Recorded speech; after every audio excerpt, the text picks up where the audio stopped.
as y'all step up. All right, and we are live. All right, welcome. Go ahead, John. Welcome to All Politics So Local. This is the end of the year edition.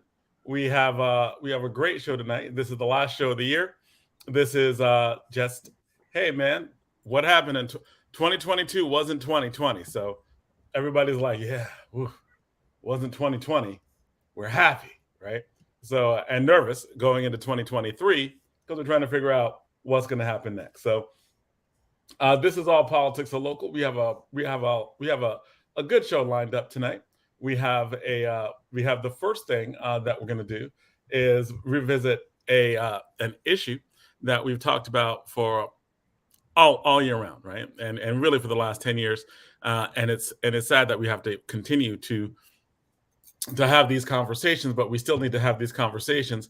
And Baba Zayid, this you're always on point with this. Where the first hour is going to be revisiting police violence and the seeming failure of New Jersey's independent prosecutor law. I think that both of the things that we're going to be talking about, and then I think that seems to be accurate, right? Like right this on is point. Right on point. The first half hour we'll have the Carl Dorsey family. The second half hour we'll have the mother of Bernard Placide, recently killed in Inglewood, with their attorney. Right, so we got a full hour just on that issue, and you're precisely right. The point of attention is what's should be happening with that independent prosecutors bill. You're right on point, John. So tonight at 6 o'clock, we're gonna have the family of Carl Dorsey. They're gonna speak out, and at 6:30, we're gonna have Myrlene Hilaire. Hilaire, yes. And she's the mother of Bernard Placide, and her lawyer Eric Kleiner are going to be speaking out. And Jonathan, I was telling Ned, this week is last week, and they had a project up here at the American Dream Mall at the ski. I had the opportunity to work, so I'm up here at the ski resort, so I'm gonna be in and out. And then we're gonna talk about, I met black men who snowboard. I think I sent it to you, so we'll talk about that later. Black men who snowboard. I think I sent it to you. Yeah, I'm sorry. I was gonna say, a lot of the things are on a news thing, and I'm always never being able to open those things up. They're jumping to another application. So you're going to be filling us all in on that. Where's the American Dream Mall at anyway? Where's that? Meadowlands. Yeah, it's the Meadowlands. Caucus. But that's not where Donna is. She's at a ski something. That's exactly where I'm at. Yeah, I'm working at the ski resort. And I didn't know there's a ski resort at the Meadowlands? Yeah. 15 minutes away. Y'all can come ski. I think that's why I'm very manufactured snow. Interesting. And I will I don't know nothing about no manufacturing. Y'all got manufactured snow? Yeah, well, they do that. They do that at regular ski resorts when it's not snowing. So that's a real thing. But I was telling Ed, I had the pleasure of meeting Layla Ali today. She brought her family up there to come ski. So so I told her our EP was a boxer, and hope we had the opportunity to talk to her about some of the things she's doing in the community. Okay, all right. Well, let's get started. We have two guests who are here right now, and so we're going to bring on. And as I introduce, I'm gonna go find a quiet right space. now. So we're going to bring on. Getting a little feedback. Where's that coming from? That is. No more. All right. So, all right. Myrlene Muhammad. All right. Is coming on. Carl Dorsey's stepdad. Yes. Okay. And Medina person should be on. Not in the background yet. Was in the background. Not in the background right now. Okay. All right. I want to start out by saying good evening. We can start with Dad. Okay. Right. Can everybody hear me? Yes, sir. Yes, sir. How are you, sir? Okay, good. How y'all doing? Anybody good? Okay. I want to start out by saying, Zayid, I found out, I was always wondering what that Baba thing meant, so I looked it up. And I believe it means wise man or wise older man or something like that. What did you look up? The Baba in front of your first name. Baba. No, Baba means father in Yoruba. Okay, all right. So it's kind of like the same thing. I looked it up. I said, yeah, that kind of fits him. So Muslims say Abu. Baba, in West Baba. Africa, we say Baba, right? Yeah.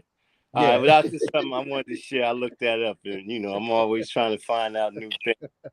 I thought you knew that. Yeah, kids been calling me Baba for almost 20 years. Yeah. I'm looking at. All right, so with that out the way, I just want to say, we're coming up on 1 year tomorrow night. 2 years, excuse me. Tomorrow night will be 2 years since the death of Carl, and remind everybody.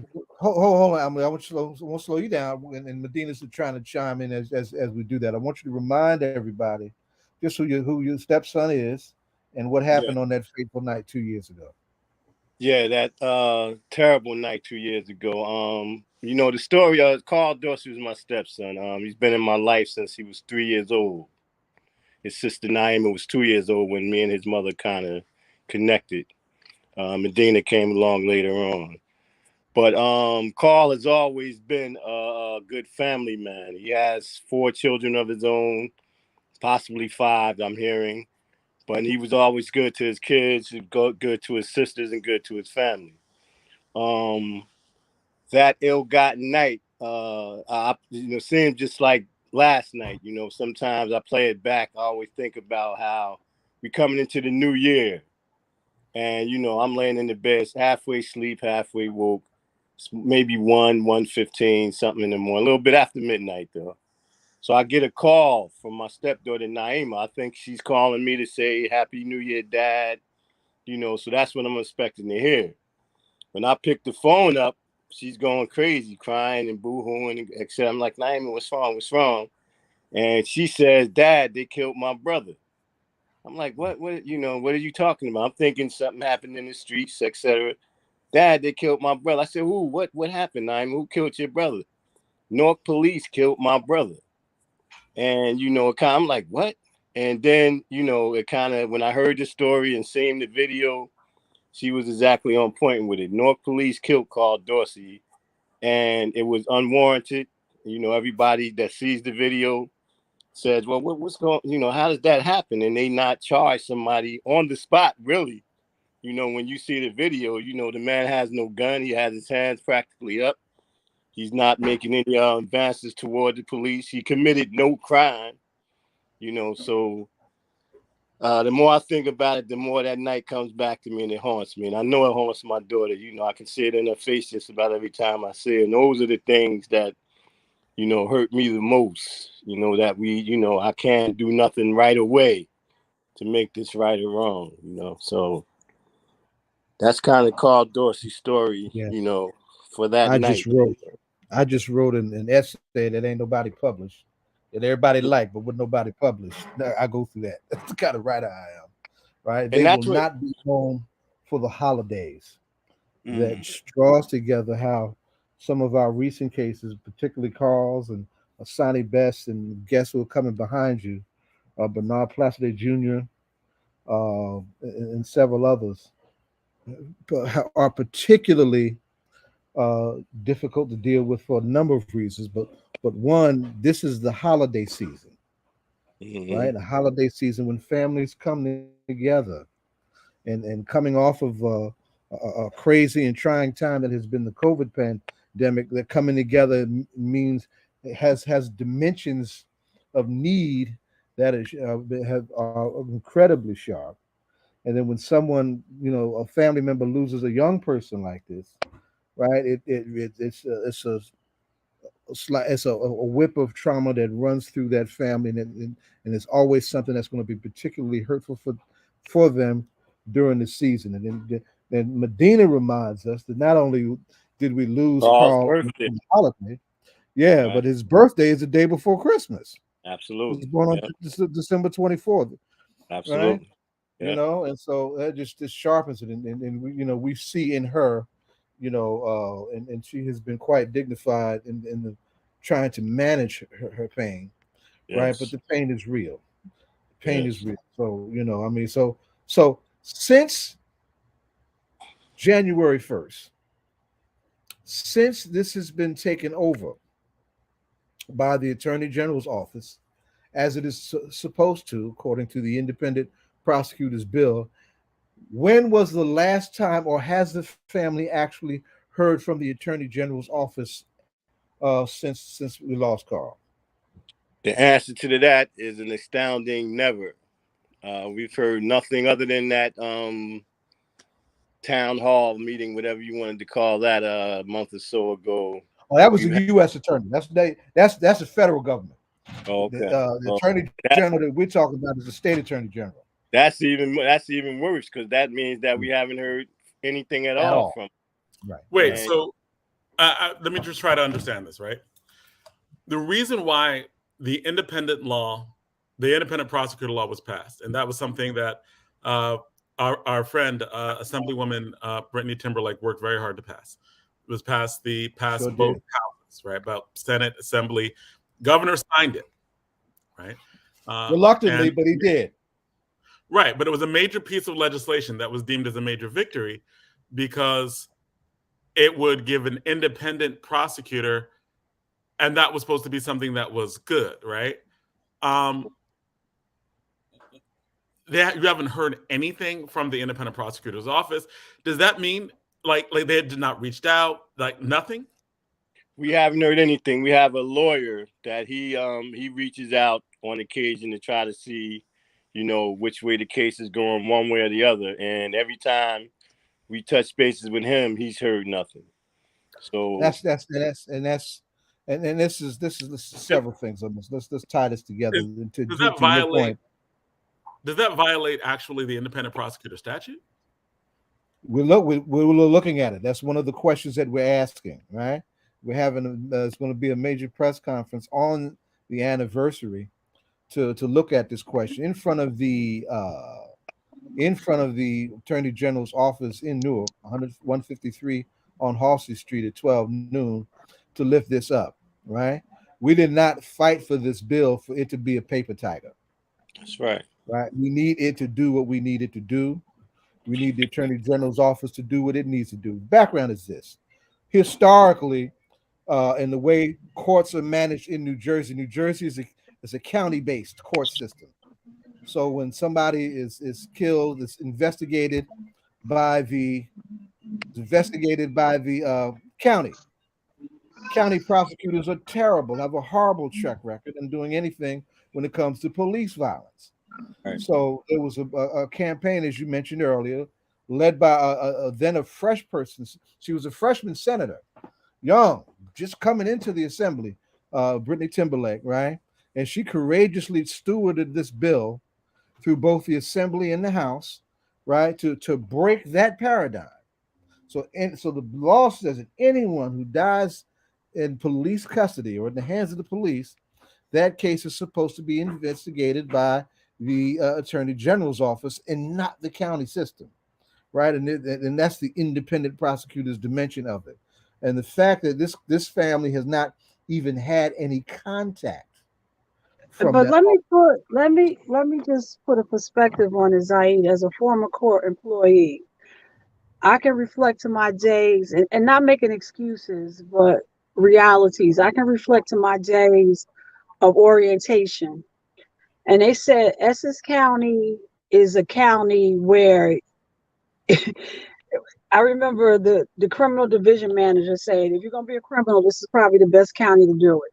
There are things that if you were to do it down in South Jersey, you would get sentenced, while they'll tell you down South Jersey to bring your toothbrush, while here you may be going home because of the volume in Essex County. And then with the cities and and I can tell you from even working inside, the volume, Essex has the highest volume. Essex Business County has the highest volume, whether it's civil division, criminal division. I remember when the foreclosures began to happen, the foreclosures, I remember that area of the used to get 400 cases. Now they're getting like 20,000 cases a year. So it's the high volume. And then let me clear this up right now. Let me just finish one more thing. I'm just saying, just to get the reality. Then you had COVID too. So I understand what you're saying, but just put the reality out there. It's the highest volume. And I'm not making excuses, but I don't want to have, to have a false expectation too. That's Well, all. I No, know let's what get Zayid- something. I Let's know get what something Zayid clear doing. right now. Yeah, state, Mhm. not county. This State, is not a county case. Absolutely. This is the responsibility of the attorney general. Right. I And got there are that. not a whole lot of police killings, and this Mhm. is a case where you have an officer who committed the offense with a long track record, and you got a videotape. Right. So what you're saying would apply in a county case, but this is not a county case. Right. So we need to be very But clear it's about it. still, and foreclosures are the same things. No, Donna, I Go think ahead. I'm sorry. Go ahead. I think what he's trying to say. I mean, I think the whole point of this law is that they were supposed to give a special prosecutor by the state. Right. That was supposed to Yeah, take. they are. They are. By the They are. attorney I'm general's just office. saying that Mhm.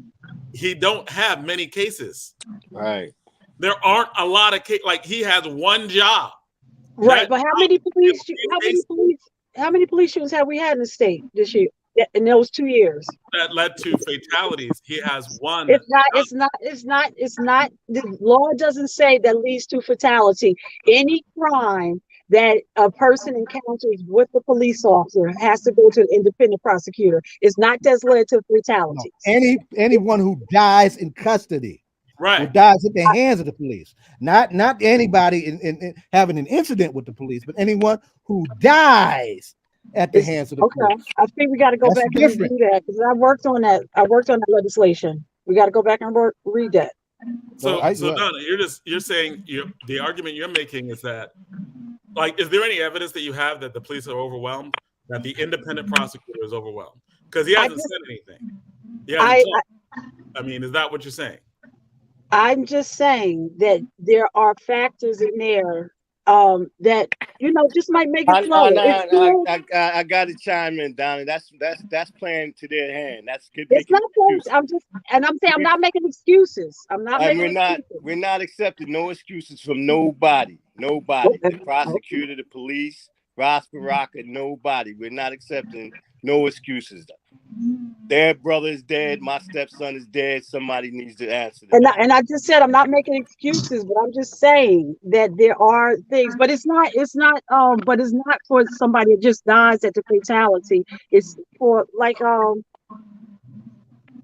it's Donna, not. It's not a murder case. Donna, this is a case where someone died, and you're like, it's been 2 years and nothing, and you're like, that's okay. And I know I just talked. And it's funny because I just talked to Mr. Tarver the day before yesterday, and I was asking him how things were moving along.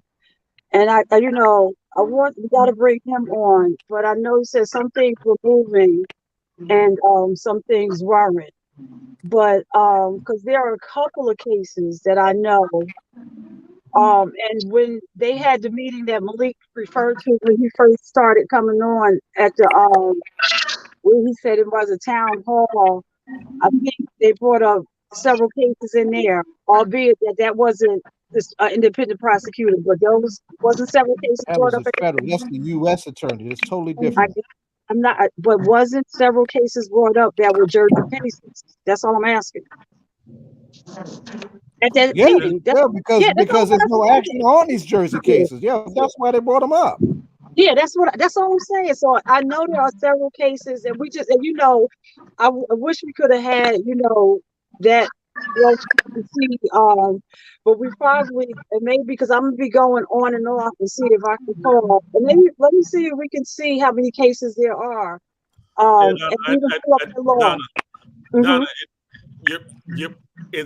you're conjecturing things right now about the independent prosecutor, about why they didn't get back, and it's like they should be able to say that themselves. They don't need you to make excuses for them, because that's what it is, right? They're like, oh, they must be overwhelmed, and I'm like, I didn't say that. I said I'm not making. First thing I said, I'm not making excuses, but I did say there are some factors. COVID. We don't know if that is it. Like, you are literally giving them. I got my hands full. I'm gonna tell they're you. not even like the independent prosecutors are saying any of that, right? Okay. The independent prosecutor isn't coming out going, "We apologize. We're behind." Exactly. I'm saying. I got my hands full. I'm gonna tell you. I mean, that's cool, but they're not saying it, which is what I think people are upset about. All right. Yeah. I want to bring Naima and Medina and let them talk about their brother. Can I ask a question, please? Sure. I want to know if the tables was turned around and if it was a cop killed and one of their own, they will be justifiable to find justice for their black and white, blue and red, whatever color they may be. They will find a means to lock that person up and then give them the maximum penalty. But because it's a cop, we got to sit around almost 2 years, 3 years for what? To have answers, to get answers that we're not getting. That's right. Because you're right. If it was a cop, that was right. No, actually, it's supposed to move differently because it is a cop now because of the independent prosecutor law. So, but everything's being covered up. No answers are being answered at all. We go on to this person and that person, but yet no answers are being answered. It's like they're covering up what though? But if it was a regular Joe Smo that shot my brother, they'd be locking him up and then taking him to trial in court. That's right. Just like that. Right. It's not fair. You don't get like even on that, like you don't get murder cases like 2 years and nothing. Nothing. Like the prosecutor doesn't tell the family anything. If any, like I have not heard of that. I've not heard of. Essex County Prosecutor also has a victims unit that does engage families when those cases are going through the court system. But this is not that. I feel that this cop feels like he's done nothing wrong. He's done nothing wrong at all. He has not reached out to our family, made a public announcement saying he's sorry for what he's done. He don't know why he's done what he's done. He just took a person's life with no meaning behind it. And then lied about it at the end of the day. Yeah. But we're supposed to sit back and be okay with it. It's not okay. And we're not okay with it. No, I'm not definitely saying do not be okay with it. I'm just saying that I was putting some things out there like, hey, that's all I was saying. I'm not saying be okay. Ms. Donna, I'm not coming at you at all. We just want answers. Gotcha. And I really think that we deserve them. Yes. You know what I mean? They took our brother's life away from us. He cannot speak, so therefore we're speaking on his behalf. Trust that. Right. And we want results. Because like I said, if it was an average person, they would have been giving him 10, 15 years for this crime. But because the cop, he ain't locked up. He behind a desk or something, still working. And we're still grieving. That's right. Wait till we get to our next segment. That'll blow your mind on this one.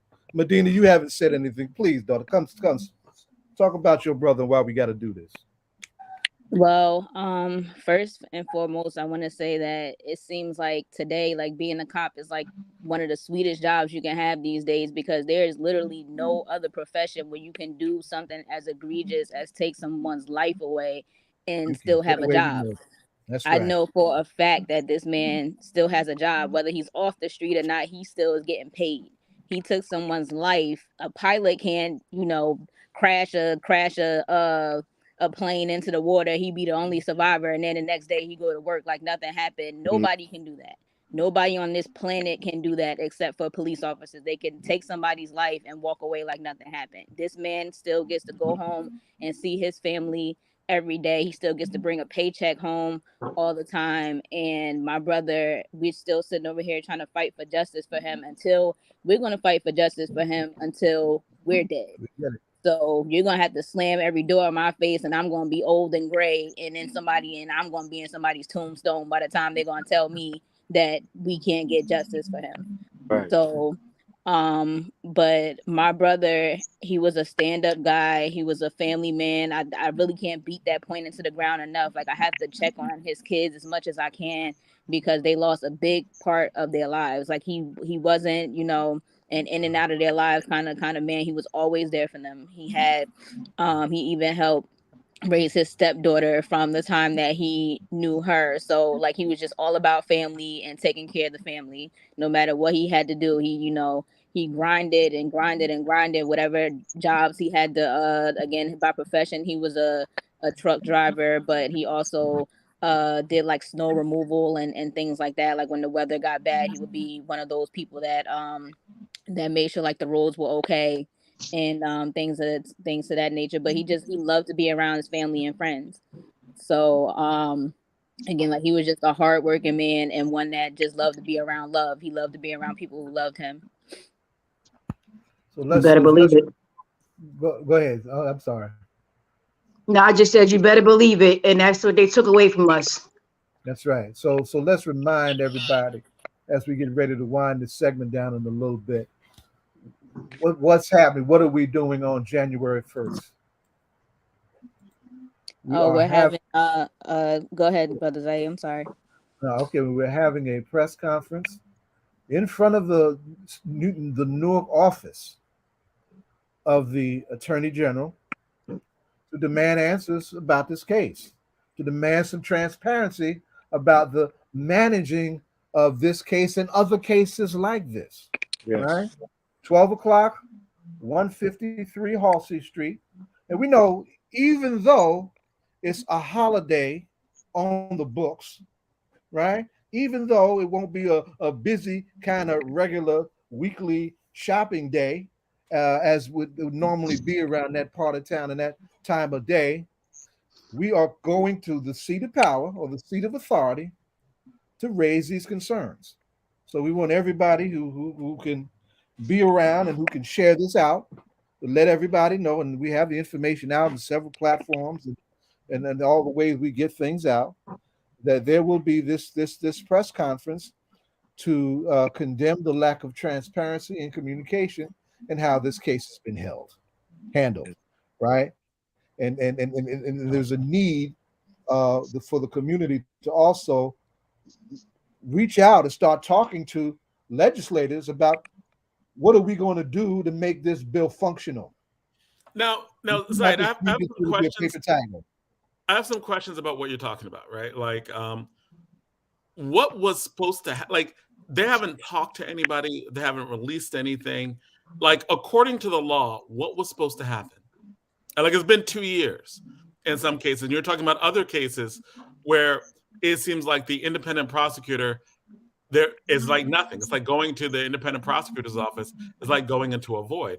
How was it supposed to work? What was supposed to happen? Well, they're supposed to be doing an investigation, and at certain phases of the investigation, there should be some disclosure of how the investigation is going, and that has been a problem with other cases. For example, right? Recently, they came out with a decision not to charge the officer who killed Hassani Best. Hassani Best is a young man in a mental health crisis, shot by an officer who knew him. Shot when there was help on the way for this young man, better suited to address the crisis that he was in than the officers who were on the scene. And the situation had been contained by virtue of them being on the scene. There was no call for this officer to shoot this young man, right? But he did. What city was that? This is he was killed in August of 2020, just a few months before Carl was killed. And this too has got videotape. What city was that? Asbury Park. He literally gets killed the day after we had to face a bad decision from the New Jersey Supreme Court on our CCRB challenge, right? So I mean, you can't make this stuff up. So so this bill needs to be re-examined, needs to be strengthened, right? There needs to be more pressure put on both the Attorney General's office and the legislature, as far as I'm concerned, right, to strengthen this bill, right? What does it mean? It doesn't mean anything if we don't use it or don't use it properly. So this is really the governor's office, right? Like, because the Attorney General is the state. Right. So it's the state of New Jersey. The Attorney General's office does this. This is the person who won because he had the black vote. Like, this is the governor who won. The skin of his teeth. And it came out of Essex County in almost midnight. He barely won. So he squeaked through on votes from Essex County.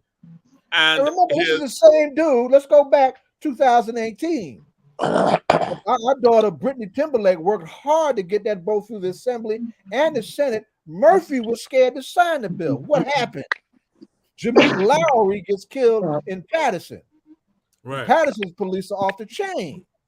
and Black Lives Matter Patterson got busy in the streets. Police attacked several rallies in the streets. Patterson was on the edge. It was only because some more blood was spilled and some streets were about to explode that Murphy signed that bill. He was afraid to sign it, even though it went through both houses. So the question of political will is as important to this question as is the question of enforcing the law. That's why they make laws, to abide by them and live by them. But everything is justifiable now because everybody making their own rules and laws. So let me just repeat what we're getting ready to do because we're going to flow into our next segment. Right? Did you, Jonathan, you just asked what actually is supposed to happen once the law was implemented? Yes. Okay, so do you want me to read the 10 steps of how it's supposed to go? Well, I mean that could do that, right? And then we can go right into the segue. Yeah, right. Yeah, I'll just read it real quick. So I'm just gonna pull it up. So the 10 steps, you can hear me? Yes. Okay, so the 10 steps. Now let me stop you. I see what you're getting ready to read. You're getting ready to read a directive. The directive is not a law. He said what is supposed to happen. It's not a law. It's different. Right. But what were they supposed to do? What was that? That's what he's saying. What is supposed to happen? And I'm just saying, but this is what is supposed to happen as a result of the law. There was some notification to the AG, number one. Then in the moments immediately following the incident, emergency first responders arrive on the scene. That's 2. Selection of the independent investigators, 3. Number 4, the initial investigation and evidence collection is 4. Number 5, the public release of the incident's footage, if requested.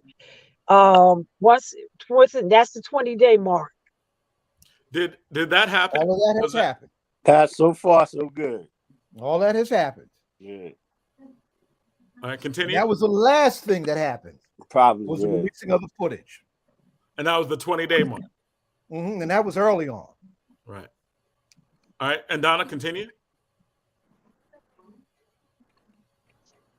Donna? Did she freeze? Yeah, I think she froze. Yeah, all right, froze. so let's go into the next segment. That was ironic because I mean it was like frozen, almost like the independent prosecutor. That's right. We got somebody that can break this down better. We got a lawyer coming on. As soon as we got to what he wasn't doing, then it freeze, right? And then it froze. Right. Am I still frozen? Let me introduce. Hold on a second. Donna, you're after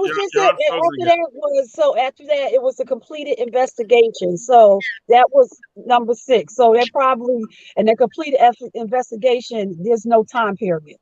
It's almost for the period it takes. So that was number 6. And then number 7 is, can you hear me? Yeah, we hear you. I just want to make sure. Okay, so let me just go back to the page. Number 7 is the complete investigation was 6. Number 7, independent supervisory review of investigative findings. I'm sure it sounds like you guys are at number 6. 7. Number 8, the grand jury proceedings. Number 9, announcement of criminal charges or declination. 10, referral for administrative review. There you go. Right. So they only did the 20-day mark, and after 20 days. Nothing for 2 years. For 2 years, absolutely nothing. Yep. Can I say something? And then I want to bring in our next. I want to say the one before the last one you said, when you said the one, can you hear me? Obviously, they're not hearing us loud and clear because that's why we still trying to have our voices heard. See, they're not hearing us clearly, and that's disappointing to all of us. Now, that's right. Thank you for that, Naima. Let me bring in Mr. Eric Kleiner. Eric Kleiner is the attorney for Myrlene Hilaire, the mother of Bernard Placide Jr. Right now, let's take this to a whole nother place. Right, let's come into this next segment. Myrlene lost her son on September 3rd Similar fact pattern, mental health crisis, similar to Hassani, best fact pattern, mental health crisis, right? It's caught on videotape, all of that, right? But here in this situation, just a few months later, the city of Inglewood, without regard for a law that's not obviously not working well, is promoting the officer who tased and killed Bernard. Situation was contained. It's on videotape. They're promoting her.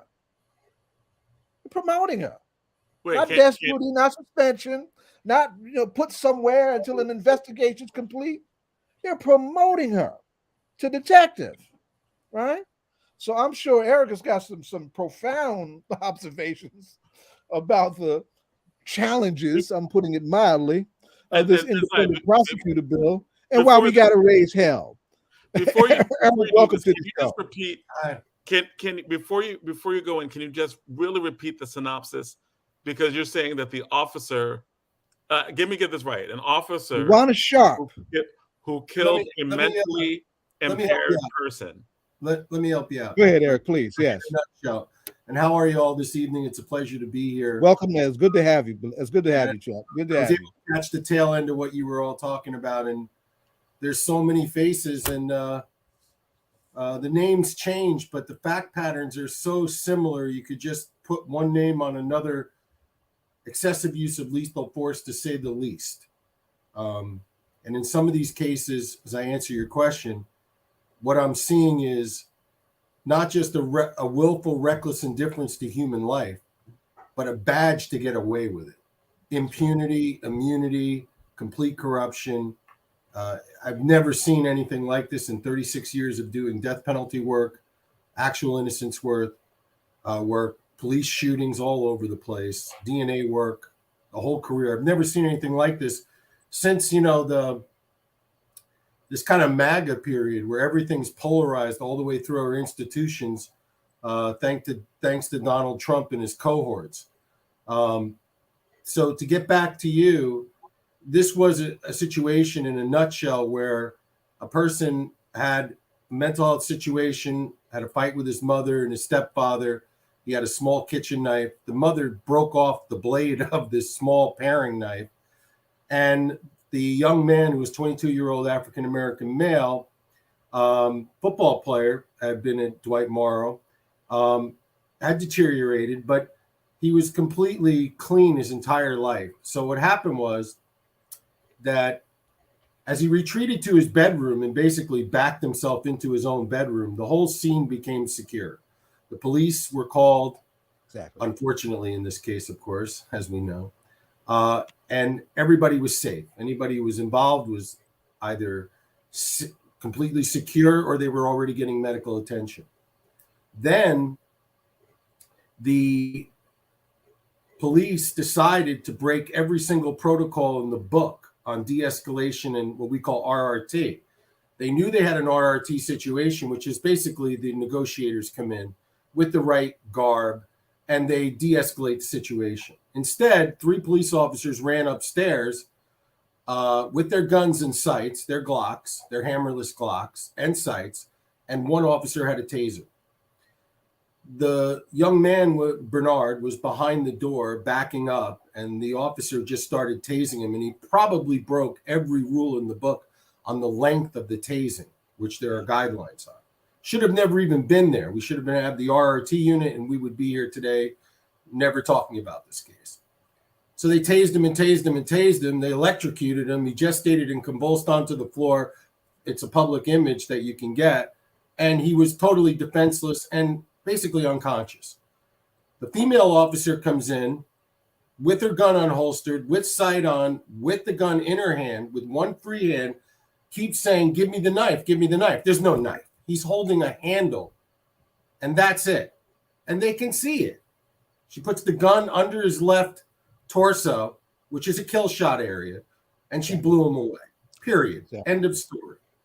She had a fight with herself. She got on top of him in a total position of strength And she kept saying, give up a knife. There is no knife. He's gesticulating on the floor, electrocuted. And she puts her gun under his left torso and blew him away. And that's what happened. And then she fled the scene. And now they're going to promote her 3 months later. Attorney Kleiner, Yes. did you the independent prosecutor, because it said There's a number video two. tape of that too, by the way. Go ahead. It said number two that as soon as there's a police officer shooting, that there's a group of people that are supposed to be called in. Are they doing that? Is that happening? Well, they take information in, but they don't watch out. So in our investigation that we've conducted, because we have an in-house investigator for this very reason, we work on homicide, death penalty cases, and police shootings. So we could be on many sides. We have to have somebody there right away. When I got hired on this case, it was 3 weeks later after some attorney dropped the ball. We immediately came in, did our investigation, and we were able to pretty much confirm, without any AG help, that the AG came in and processed the scene, albeit pretty badly. The officer fled the scene. They definitely interviewed a lot of people, and I believe those interviews were conducted by an alleged independent agency, a la the Attorney General's office. They're 0 for 60, guys. They're 0 for 60. They have never gotten the job done in 36 years of practicing law. I've never seen it. It's never happened. So when this law came out, was it helpful from your perspective? Yeah, go ahead. I didn't hear you. We asked a question that he didn't hear. When this law came out, from your perspective, was it helpful? I'm sorry, you got garbled. I can't make it out. Go ahead, Rev. The independent prosecutor bill. The independent prosecutor bill, when it was passed, do you believe it's helpful? Is it helpful legislation? Yeah, I mean, the law is only as good as the people that are there. With the problem that we have, and I think there's somewhat of a misconception, and just my view, I don't believe that Governor Murphy wakes up in the morning thinking, how can he screw over people of color? On the other hand, I think that he's saddled with the fact that he's from a particular area, grown up a particular way, and unfortunately, he's got a lot of people say he's one of them. But I believe that he wanted these laws passed, wanted to have the Attorney General have grand jury impaneling because he wanted to take bad cops off the street. The problem is not the governor, so to speak. It's the Attorney General's office.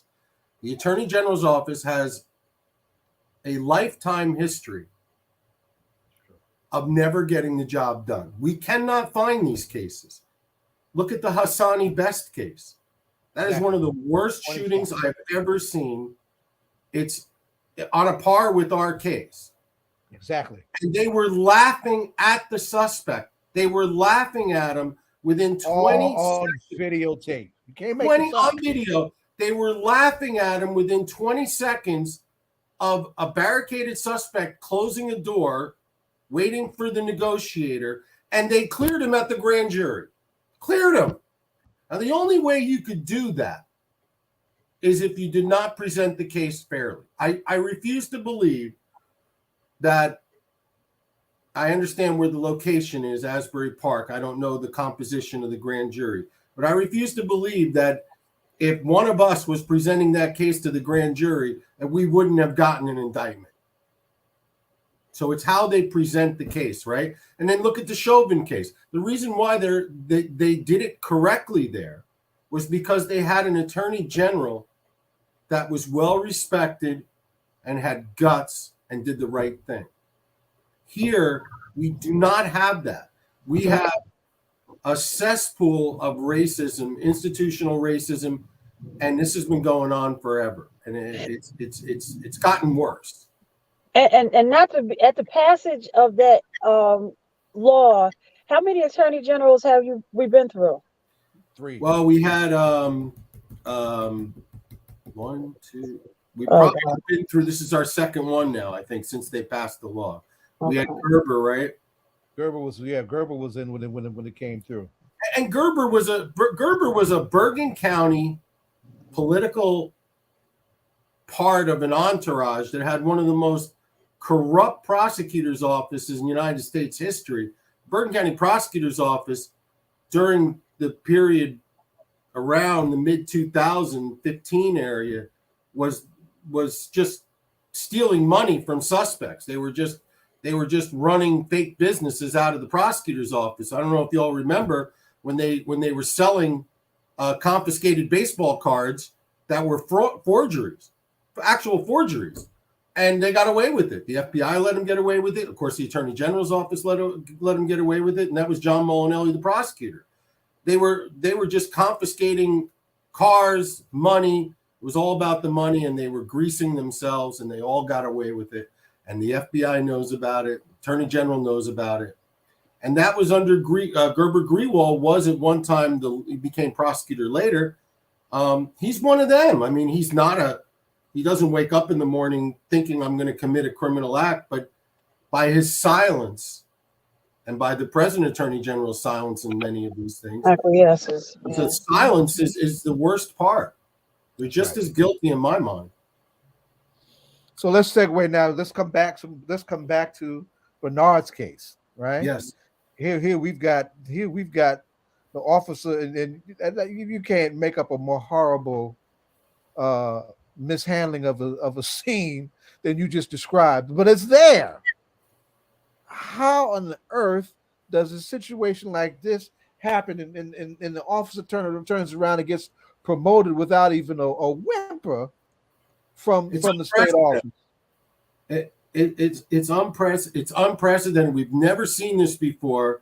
Going back to the Rodney King tape, those officers, got all white juries, but back in the Rodney King case, those people were not promoted while they were initially being probed and investigated, and that was the initial case. And we don't see in any of these shooting cases where they take the killer and erect a statue for him. I mean, this is the most horrendous, egregious act of civil rights violations committed by an entity I have ever seen. I mean, to promote somebody, what is the message that we're sending? We're sending kill black kids in Englewood and get promoted. And that's what I told the press today. And let me tell you something else that's very interesting, Mr. Alston. I know you have something to ask me, but this is very interesting that what Mr. Muhammad has done with his letter and all of the calls that have been coming in by so many people and our press releases and letters. I wrote my own to the DAG assigned, and there's a full court press. Do you know the press cannot at this hour confirm that she is being promoted after all of our confidential sources told us it's a done deal? So we actually don't have the full confirmation. So is it possible that exercising our First Amendment privilege, that we actually may stop this? I didn't think it was ever possible because of these people. There has been one confirmation from the city manager that he's going to do this, or they're going to do it, because it's a patrol officer going to a detective division, which is a bump up with a pay increase. They may want to call it a transfer, but the city manager said to one of our sources, it's going down. It's going to happen. But I think a lot of calls came in, and I'm not 100% sure that they're actually going to pull this stunt. So we actually are still in the battle. You know what I mean? They're on the 20-yard line, right? And they look good. They look like they're going to roll over us, but we're still standing here, and I don't know if it's a done deal yet. So, but here's the thing that's so disheartening, right? You have somebody who literally shot somebody who was writhing in pain, being electrocuted. This is the case, right? This is the officer who got on somebody who was on the ground after being tased multiple times. And the throws of being tased. You got to see the videotape. You can't make this stuff up. So the victim is just shaking, right? Like being tased.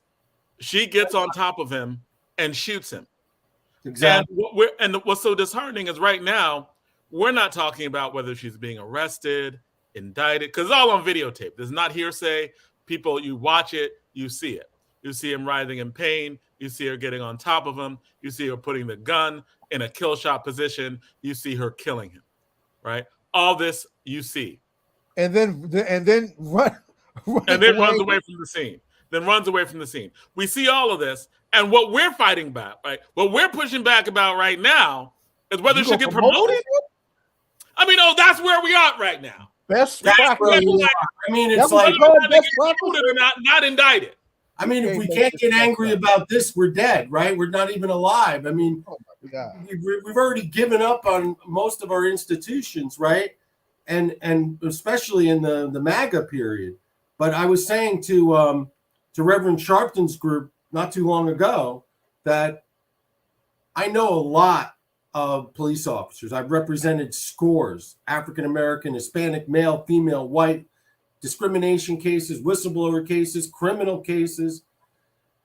And what I see now is that the PBA, the Caucasian, which is mostly a Caucasian group, that they're just MAGA.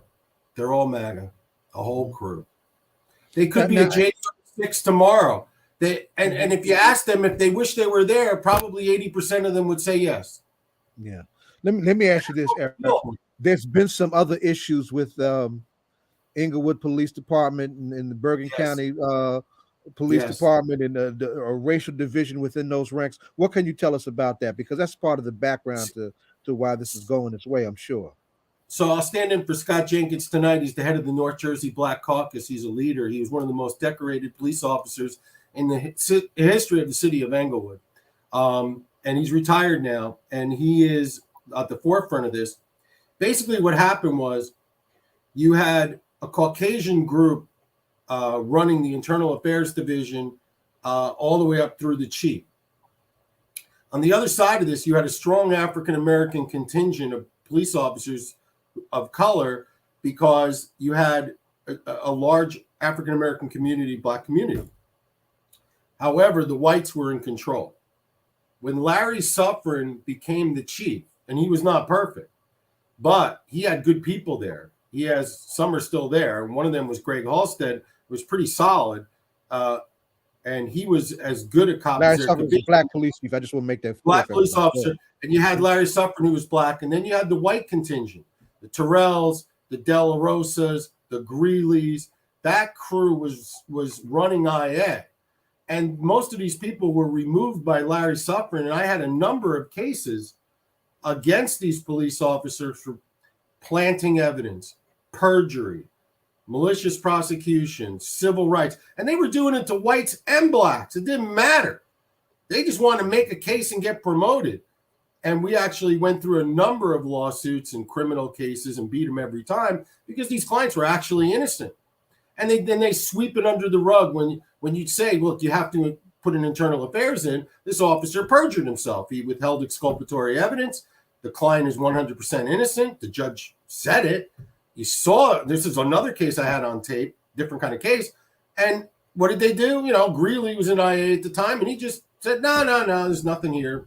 Prosecutor's office got a hold of some of these cases. They swept that under the rug. The AG got them, swept them under the rug. The AG's office has never prosecuted anybody in Bergen County. They will not do it.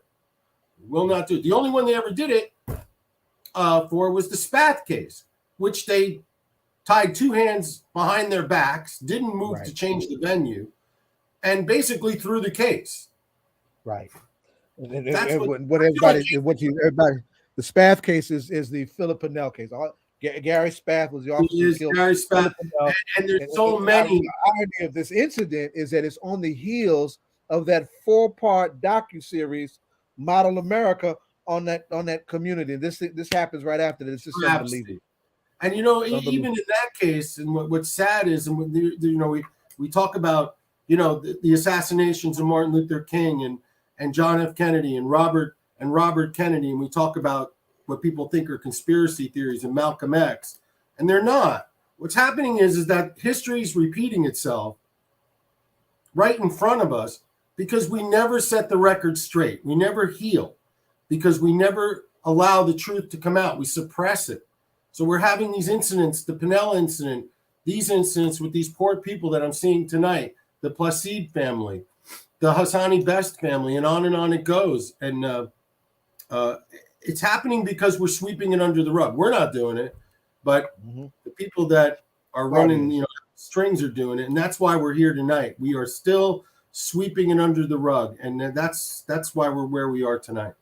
And I appreciate you coming on, and I'm glad you are there with Myrlene, and Myrlene would have been on. Myrlene has really tried to soldier through this, but when this word got out about this promotion, it did a lot to her. She's reliving it all over again. She's reliving it all over again. Have they no shame? Have they no shame? So tell everybody about what's happening on January 3rd. But I have one question though. You're Yes, saying sir. that, just to clarify, right? Just to clarify, you're saying history is happening all over again, right? And you said they're sweeping it under the rug. What does that? I mean, it seems obvious, but what does that mean? What it means is that they're shaping and spinning. So if they were, like as an example, to promote the shooter in this case, it not only, the catchy lines of, well, just shoot somebody and get promoted. Yeah, I mean, that's what we use on the press to try to get our point across. But the truth is that they're trying to spin it into an alternative universe. And what they do is they say, well, if we promoted her, then it must have been a good shoot. And somebody sits there and looks at a video and says, what can I find in here that might work? Kind of like what happened in the Rodney King case, which was the original, the original spin room. And so that's how history repeats itself. We refuse to look at to recognize what our eyes are showing us, and we allow people to walk us around. And that's what really brings us to January 3, is the only way to fight back is it's not going to be because my client's mom is reliving this murder case tonight. I call it a murder case. She's reliving it tonight. And it's horrifying and it's terrible. And we have to come there on the 3rd, and we're not going to stop them from being racist. If they weren't racist, they clearly would not be doing this. That's right. And trying to protect themselves and prop up the insurance defense case. Maybe they can make a move on it, and they won't. And it'll probably cost them millions in punitive damages for what they did. And I'm certainly going to make them hurt as best I can. But on January 3rd, we can only try to deter them. Use our First Amendment rights to deter them. Say, listen, we know that we can't reach you because you guys you've sold your souls to the devil, so to speak, and you have no conscience and you have no morals. It's like talking to Kevin McCarthy, right, in the House. I mean, he'll go to bed with Hitler if it'll get him the House Speaker job. So that's what we have here. These people are corrupted. They're weak. They're limited. They're linear. They're racist. And they don't care. So the only thing we can do is deter them. The way to deter them is to come in and use our First Amendment rights of civil disobedience as best we can to get in there. Everybody gets 2 minutes in there and try to overflow the council meeting as they have an overflow room and protest the way that we're supposed to. And this is Englewood. In Englewood at the council's city hall location. I think it's over at the municipal court on Van Brunt. Attorney Kleiner.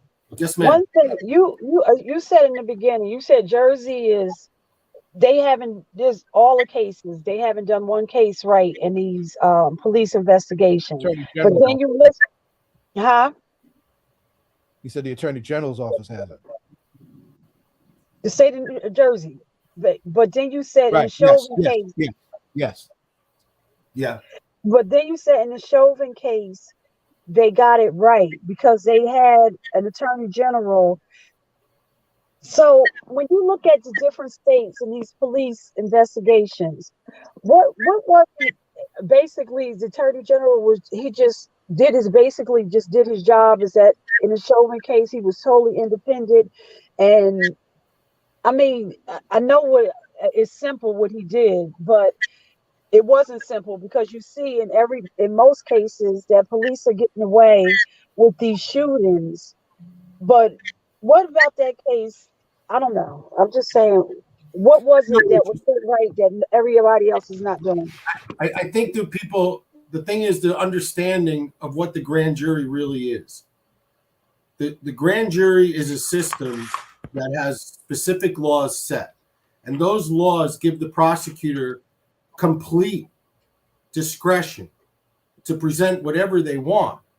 And it's part of the executive branch, and we can't invade it very easily. So New York's not quite as bad, but in some states you can't even get a copy of the grand jury transcripts without motioning a judge, even when there is an indictment. So they can steer it any way they want. And that's what happened in the Midwest on the other shooting, as we know, where the victim was shot when they were serving a warrant, and they got off.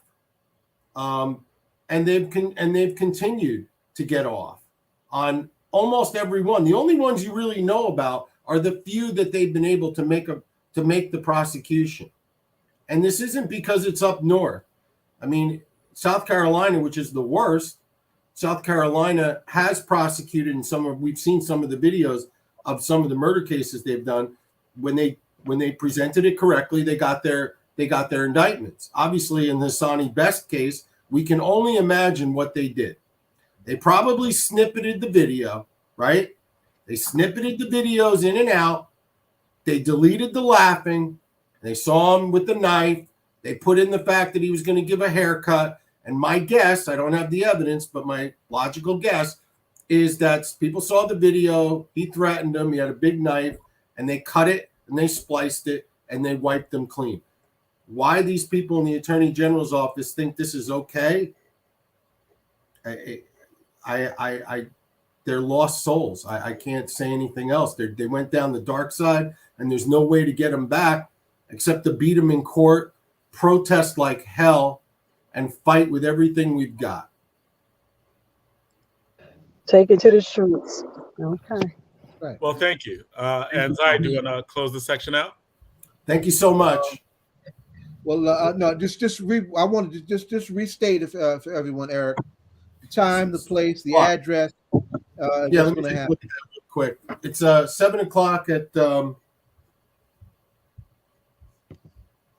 7 o'clock in Englewood, and I just want to make sure of the location. I know it's on Van Brunt. It's 25 Van Brunt. Is that correct? I believe so. Hold on. Okay. So is that the city council? Is that the first city council meeting of the year? Yes, it is. I think that's incredible, where you have a video of a police officer shooting somebody who's lying on the ground, electrocuted, being tased multiple times, already being abused, and there's no indictment. There's no there's been no indictment. There's no grand jury impaneled yet. We know in the Asbury Park case they took over a year, if not longer, to hear that grand jury. We don't know when they're going to go to the grand jury, but the idea in this case, in fact, it's not just one officer. There's actually 3 involved. One worse, the shooter's obviously probably the most culpable, but the taser guy's real bad. And the other officer should be terminated at a minimum. She's actually one of the instigators. So I think it's 210 North Van Brunt, if I got it right. Okay. So I'll find it. We'll share. And are there city council meetings done over Zoom or something as well? I think so. I know we're going to be there, but I think there may be a video link if you go on their website. Okay. Zayid, you could take us out. Naima, you okay? That was a lot for you to hear tonight. I know you weren't ready to hear that. We can't hear you, Naima. You're muted, Naima. I'm just listening. That's all. I'm okay. Okay.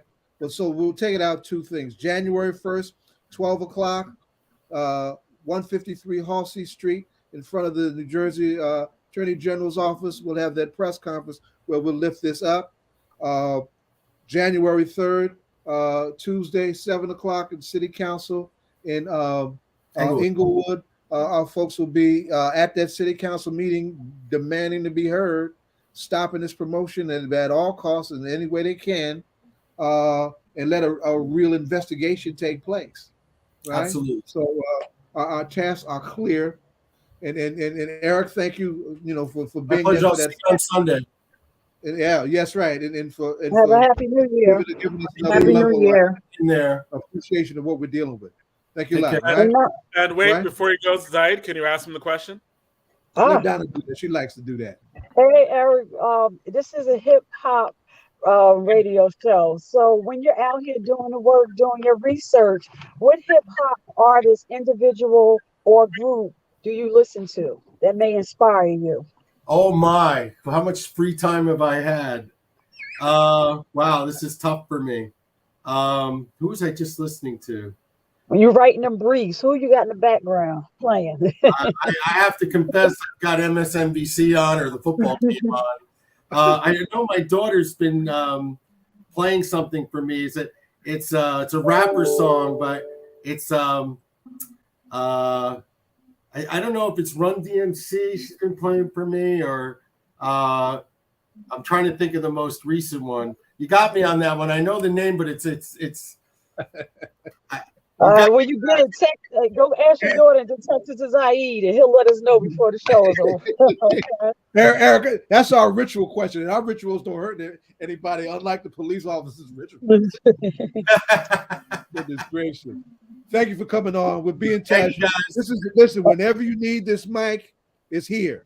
I will be in. I'll call Myrlene as soon as we get off just to check on her, and we'll keep everybody updated. Y'all can come back on anytime we need to do that. Okay. And I'll listen to any music you guys have. I just need a little free time.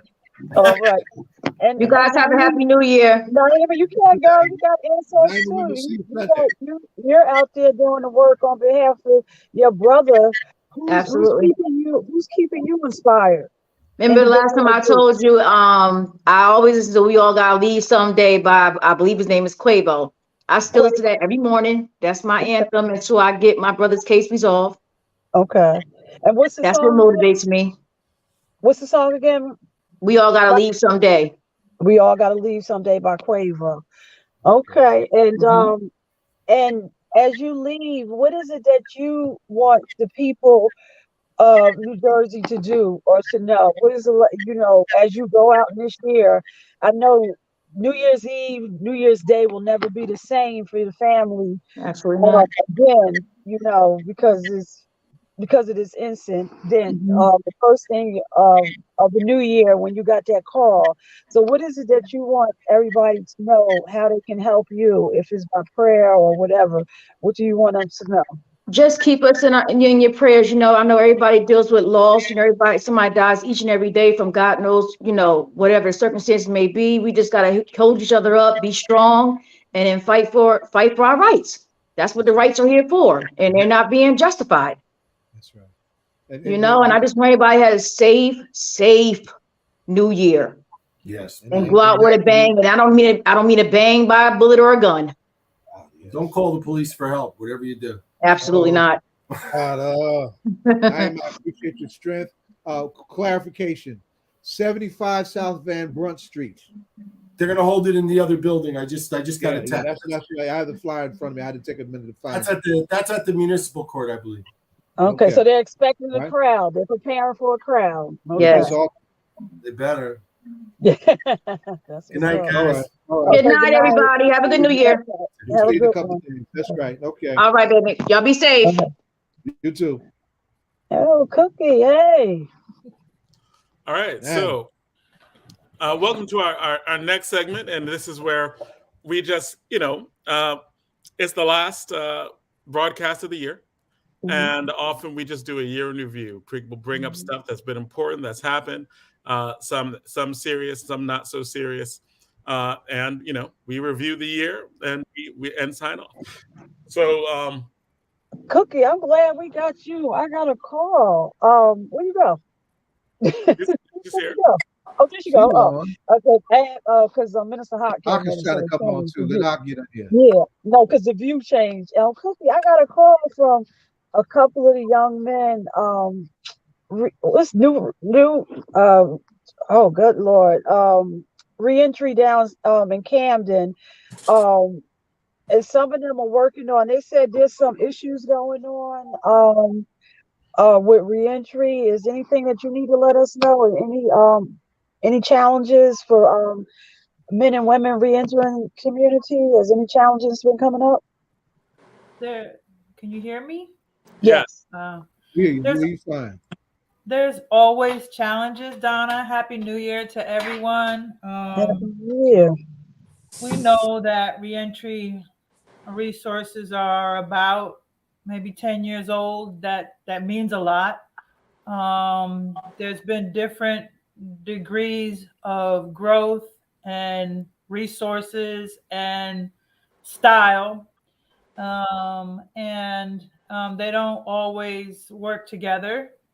And most of the time, if anyone is in the Camden area, I would refer them to the Transformative Justice Initiative, who is a couple of years old, maybe 2 or 3 years old. And those are the ones that I know have been in the shoes of those coming home and are very dedicated to the success of ones returning with not as much resources as others would have. It's not too. There's and I think you know what it was Antoine Henshaw, and I think they had to meet them at the gate program, and then when they started doing the meet them at the gate, they were kind of blocking them from doing the meet. When people and have family members to meet them at the gate, they start blocking them from doing that. So yeah, I was part of that from day one, and that is a thing. But there was a little bit of money involved with that, and there were other resources that kind of mimicked what was going on with Mr. Henshaw and the incredible work that they were doing. That they are doing, excuse me. We even have Meet Her at the Gate with a Miss Cass Severe. But there's growing pains. There's growing pains throughout the reentry movement, the new entry movement in New Jersey, and it's a natural part of life, right? There's going to be people who have a lot of things. There's going to be people who have a little bit of things, but most of the time, at least for me, let me just speak for Cuqui only. It's not about money. For me, it's not about money. I've been blessed to have jobs and still kind of do this work, but usually when money gets involved, it changes the direction of what's going on. It depends on what the money wants to be done, right? So it's sad for me because I've been in this before reentry was a word, right? So it was such a magical blessing to see it grow and get to where we are. But there's different styles and there's not enough resources, and the resources are not necessarily gelling. They're like taking corners, you know what I mean? So that's not a good thing. And we have to ride it out. And we have to know who it is to talk to when someone's in need. In Newark, bar none, it is the Returning Citizen Support Group. Is that Tino? Yes, ma'am. That's Chino all day. Bar none. It is Chino. Yeah, that Chino, we gotta get him on. Yeah, Chino has been. Yeah, he's been on early one time, but I got to shout out Chino. Oh, he's been on? Okay, I didn't realize that. Yeah, Chino, I got first person to send me my Merry Happy Holidays. I got that was like 12 o'clock. I know he be out working, and I was just like, And beautiful thing, sometimes you feel bad. I was like, please tell your family, because I do a lot of text messages at night and everything. And he said, oh, she knows. He said, my family understands. We do this work, we have, like you just said. But just shout out Chino. He's always there. He answers his phone, and he's consistent. So that's right. Yeah. In Atlantic City, it's Stephen Young. It's Brother Malik.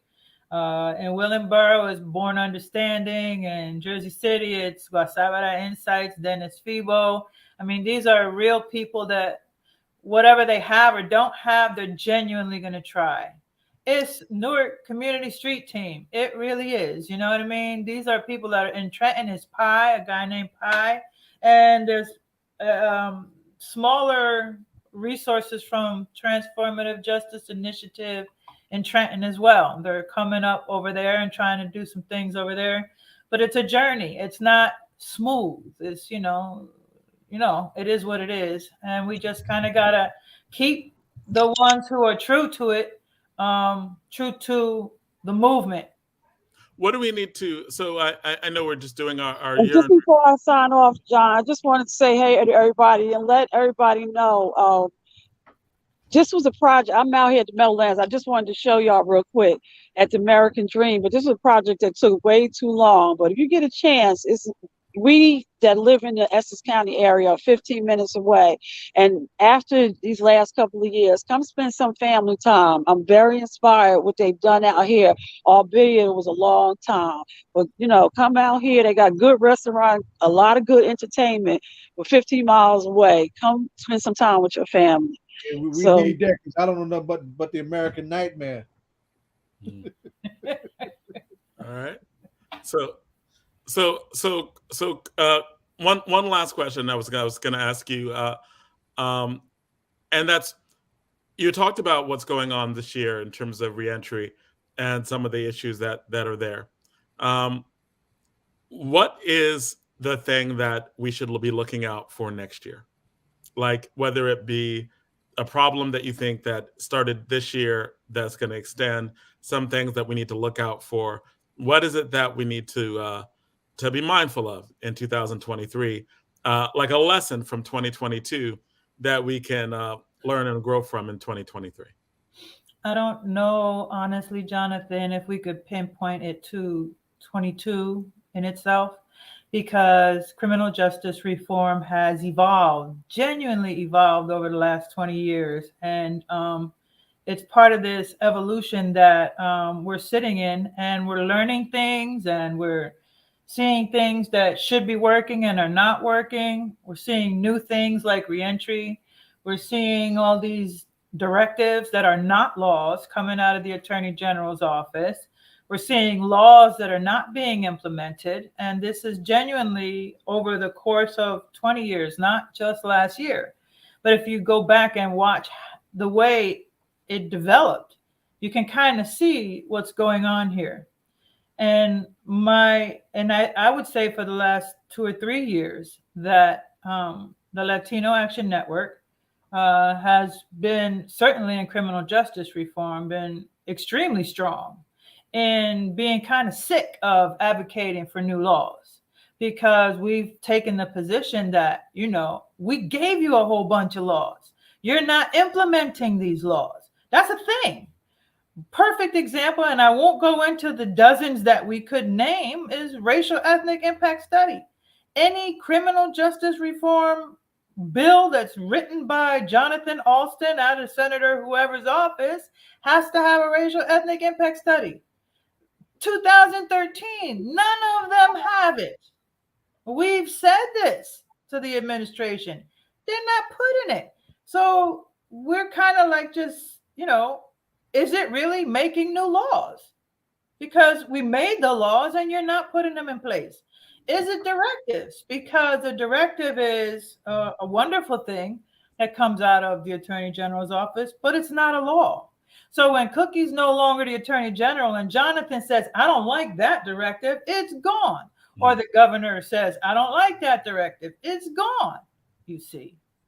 We also see out of the New Jersey Comptroller's office data concrete data about what's not going on that's supposed to be going on. And it's right in our face. The last segment that just left here, the man, Eric, I think his name was talking about the grand jury. This has been one of my songs for 20 years. The grand jury is not of New Jersey. The grand jury is federal. And the grand jury is not, I believe that in the past year or two, the Institute for Social Justice also started to pick this up here about the grand jury, but we don't have the resources in New Jersey to affect the grand jury process, which is part of the problem when it comes to police involved death. What do I mean by that? Some of us in advocate land know very well, but the general public doesn't know that there's a piece in the grand jury procedure where you have to prove beyond a shadow of a doubt that Cuqui was not afraid for her life. And how do you do that? Right. Mm-hmm. And most of the no bills and most of the decisions where there's a decision to not indict, which is a no bill, comes from that. I was afraid for my life. I was in a volatile situation. I was afraid for my life, and I protect myself. Right. And that makes any type of prosecution impossible. Right. And that makes you, because a grand jury has to go by the evidence before them, just like a jury, right? But it's just a little bit stronger. And police-related death goes to the grand jury. But one of the things, maybe if we're just going down that one road, has there been any indictments for all of? How many times can Larry and Zayid walk down the street with that bullhorn? Right. Have we did an analysis of any of these police-related deaths? How many officers, if any, have been indicted? The number is very small. But that's a good number to know. Right. We had 5 in the Earl Faison case. Indictments? Now listen. And that didn't come from Jersey. That went to the feds. Then the judge threw out the conviction. He had to go back into court to appeal the judge doing that, and literally do a march from Camden into Philadelphia to raise that volume, right? And those guys didn't go down for murder; they went down for civil rights violations. Right. They're the only ones that went down. But that one thing, that one thing, and all that. What about Jersey? This is terrible. What Pop does. This is what Pop does. Right. So go ahead. No, I was gonna say so. Just to end off this part, what would you like? What is your thinking about 2023? Because we're getting ready to bring on another guest, so I think might complement what you're saying very, very well. But what does this mean for 2023? This means that as far as the Latino Action Network, our statewide assembly will occur in person on March 4th.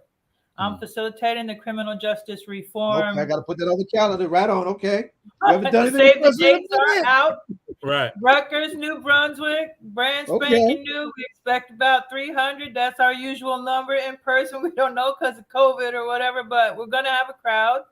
We have the Ombudsman of the Department of Corrections confirmed. We have Rich Rivera confirmed with his perspective of police reform. And we have the Attorney General halfway confirmed. And we have a returning citizen coming who's just literally been out for 2 weeks. So this is where we're going to really look at 23 and beyond, right? So that's a big deal. And what else could I say about 23? Literally what I've been saying all along. We have laws in place. Somewhere down the road, we have to figure out why they're not working. In fact, the Attorney General has made many directives: excessive force, deadly force, all of this force, fines and fees, and on, right? But why is why is Zayid and Lawrence Hamm still running down the road every other weekend to these kinds of tragedies? Somewhere that's 93 years between the two of us. And we throw your 40, and that's like 130 years. Right. And so thank you. Thank you so much for this. And of course, you're a regular friend on the show. We've had you on many times, and we will have you on many times again. We'll always love having you on because we learn so much each time. Wait. Now, Cuqui's a DJ. Okay. Hey, you got dope ass DJ. So who is it? Because I'm a John, DJ.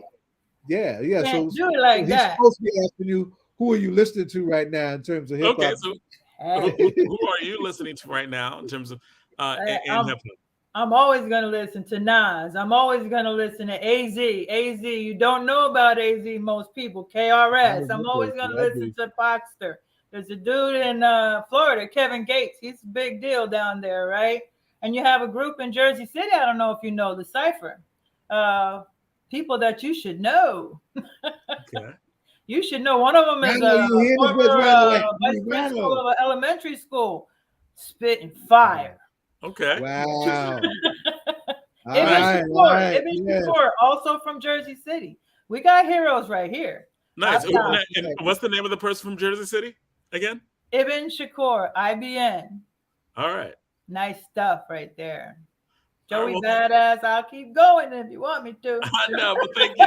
We're going to have you back, and we might have you back just to talk about music, right? Like, always we're going to do that. That's a great conversation. Oh, that's a great conversation. We're probably going to have you back just to talk about music. Oh, my God. Just you and DJ Rhino and having a conversation. Chop that up, baby. Yes.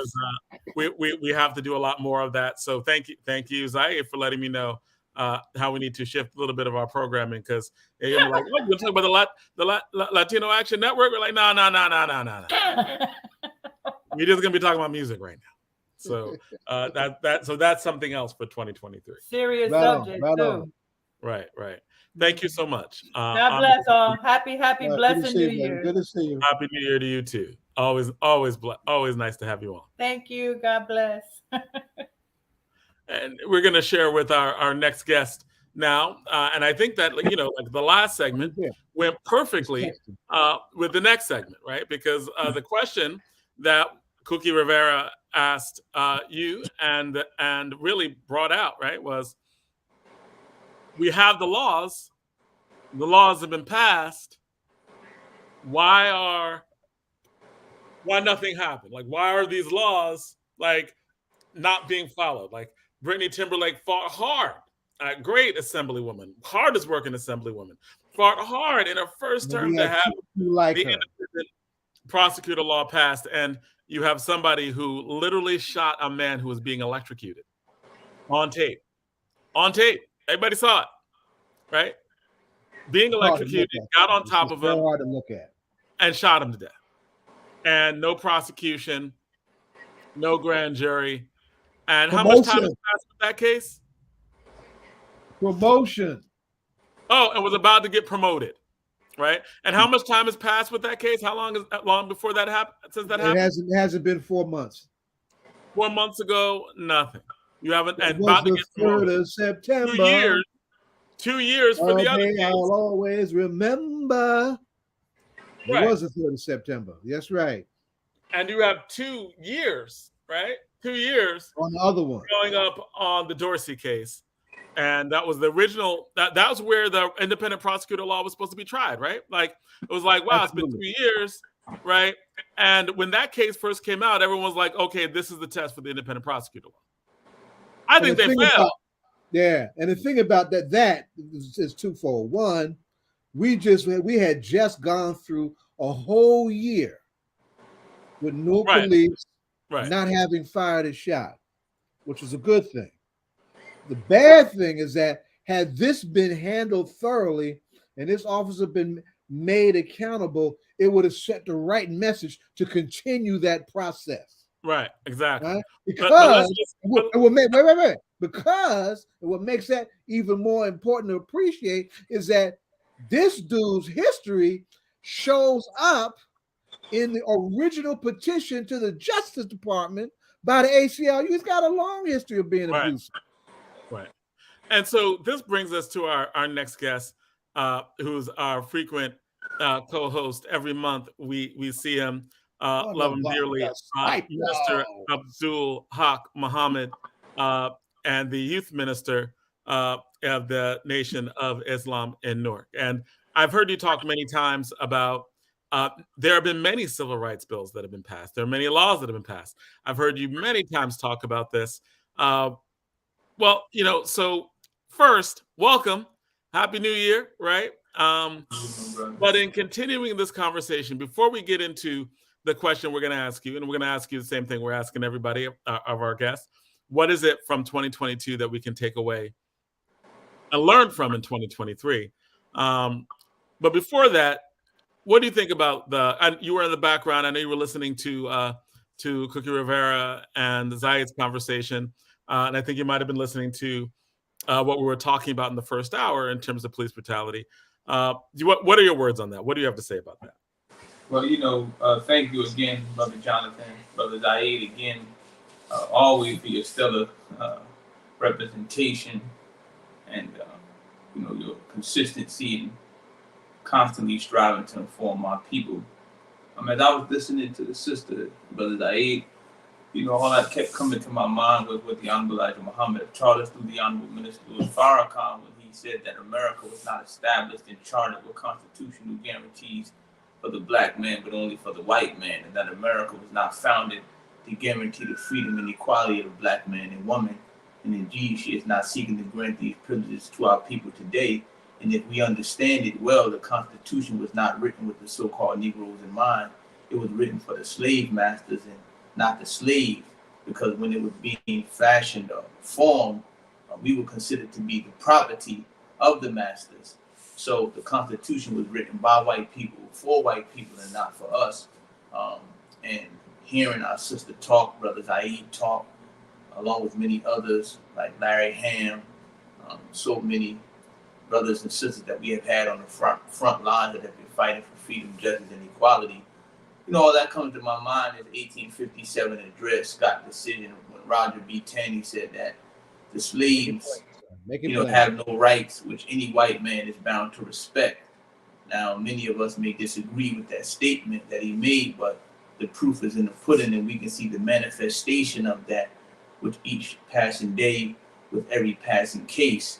The Honorable Minister Farrakhan taught us that when attitudes harden, you get beliefs, and from beliefs you get laws.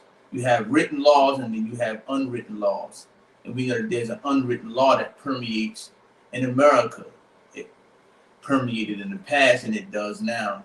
So, as a people, we just have to continue to understand that the system that we are trying to change or reform, is doing what it was built to do, is doing what it was designed to do.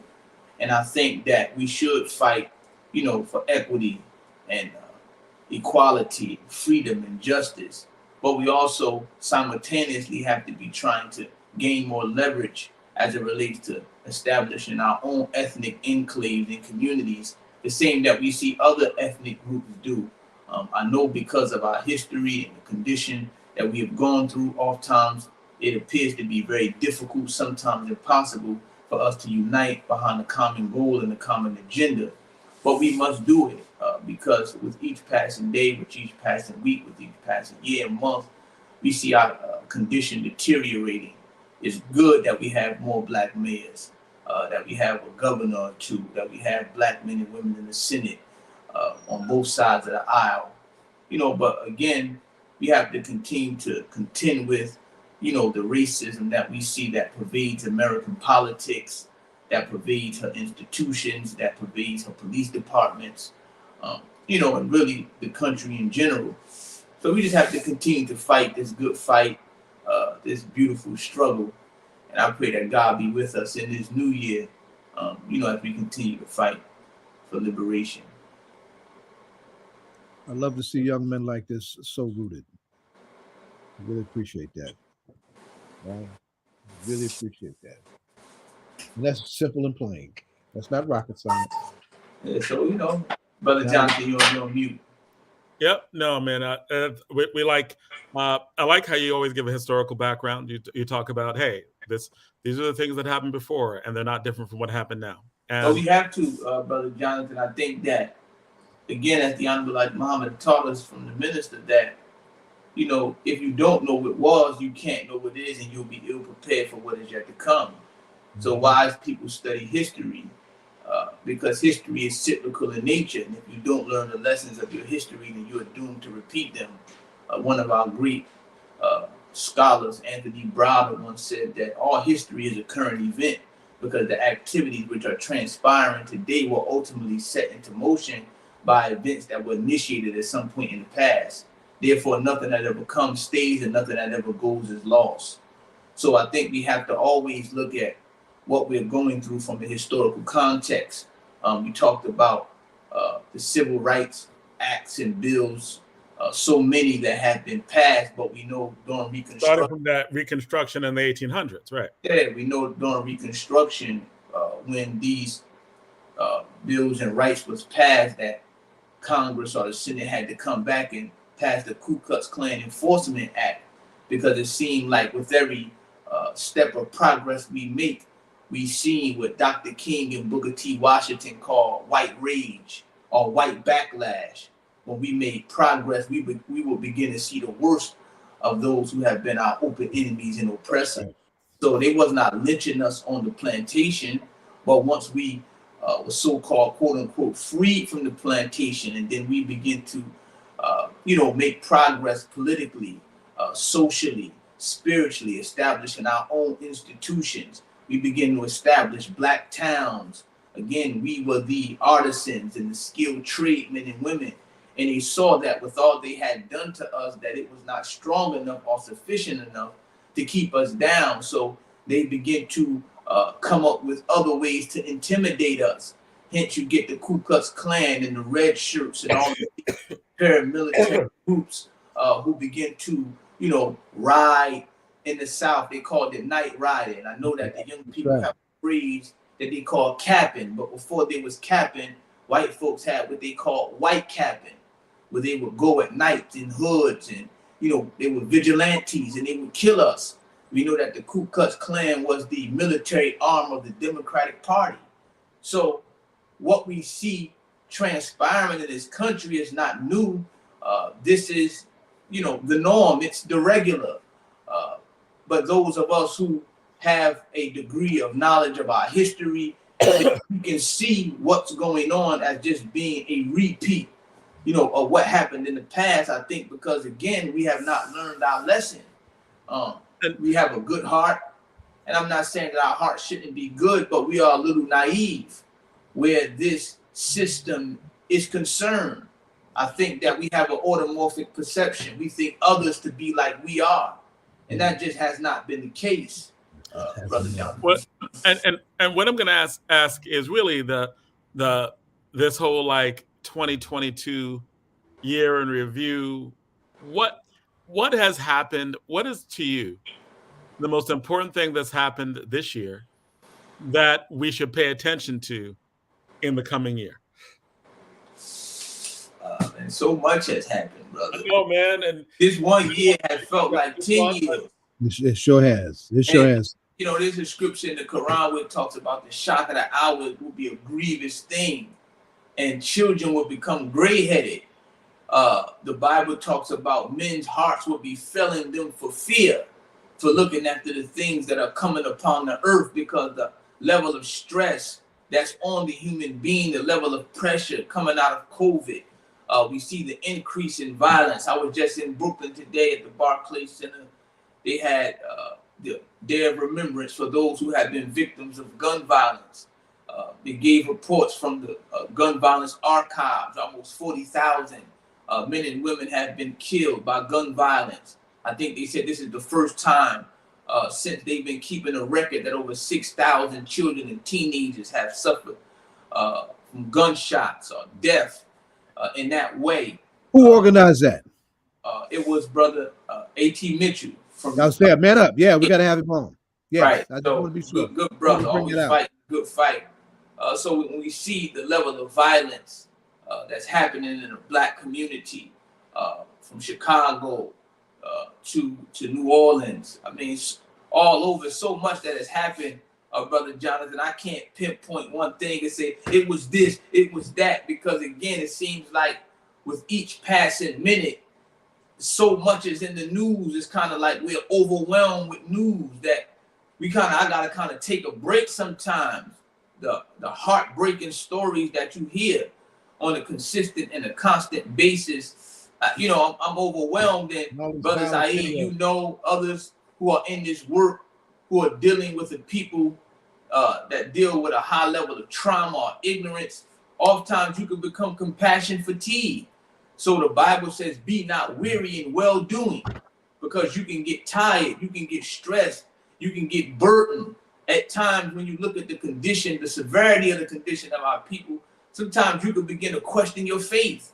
So this is a work of faith, and you got to have a certain degree of spirituality in order to maintain your resolve, because it can, be heartbreaking when you hear the stories that you hear and you see, what you see on a consistent basis. So I can't even say, Brother Jonathan, there's been so much.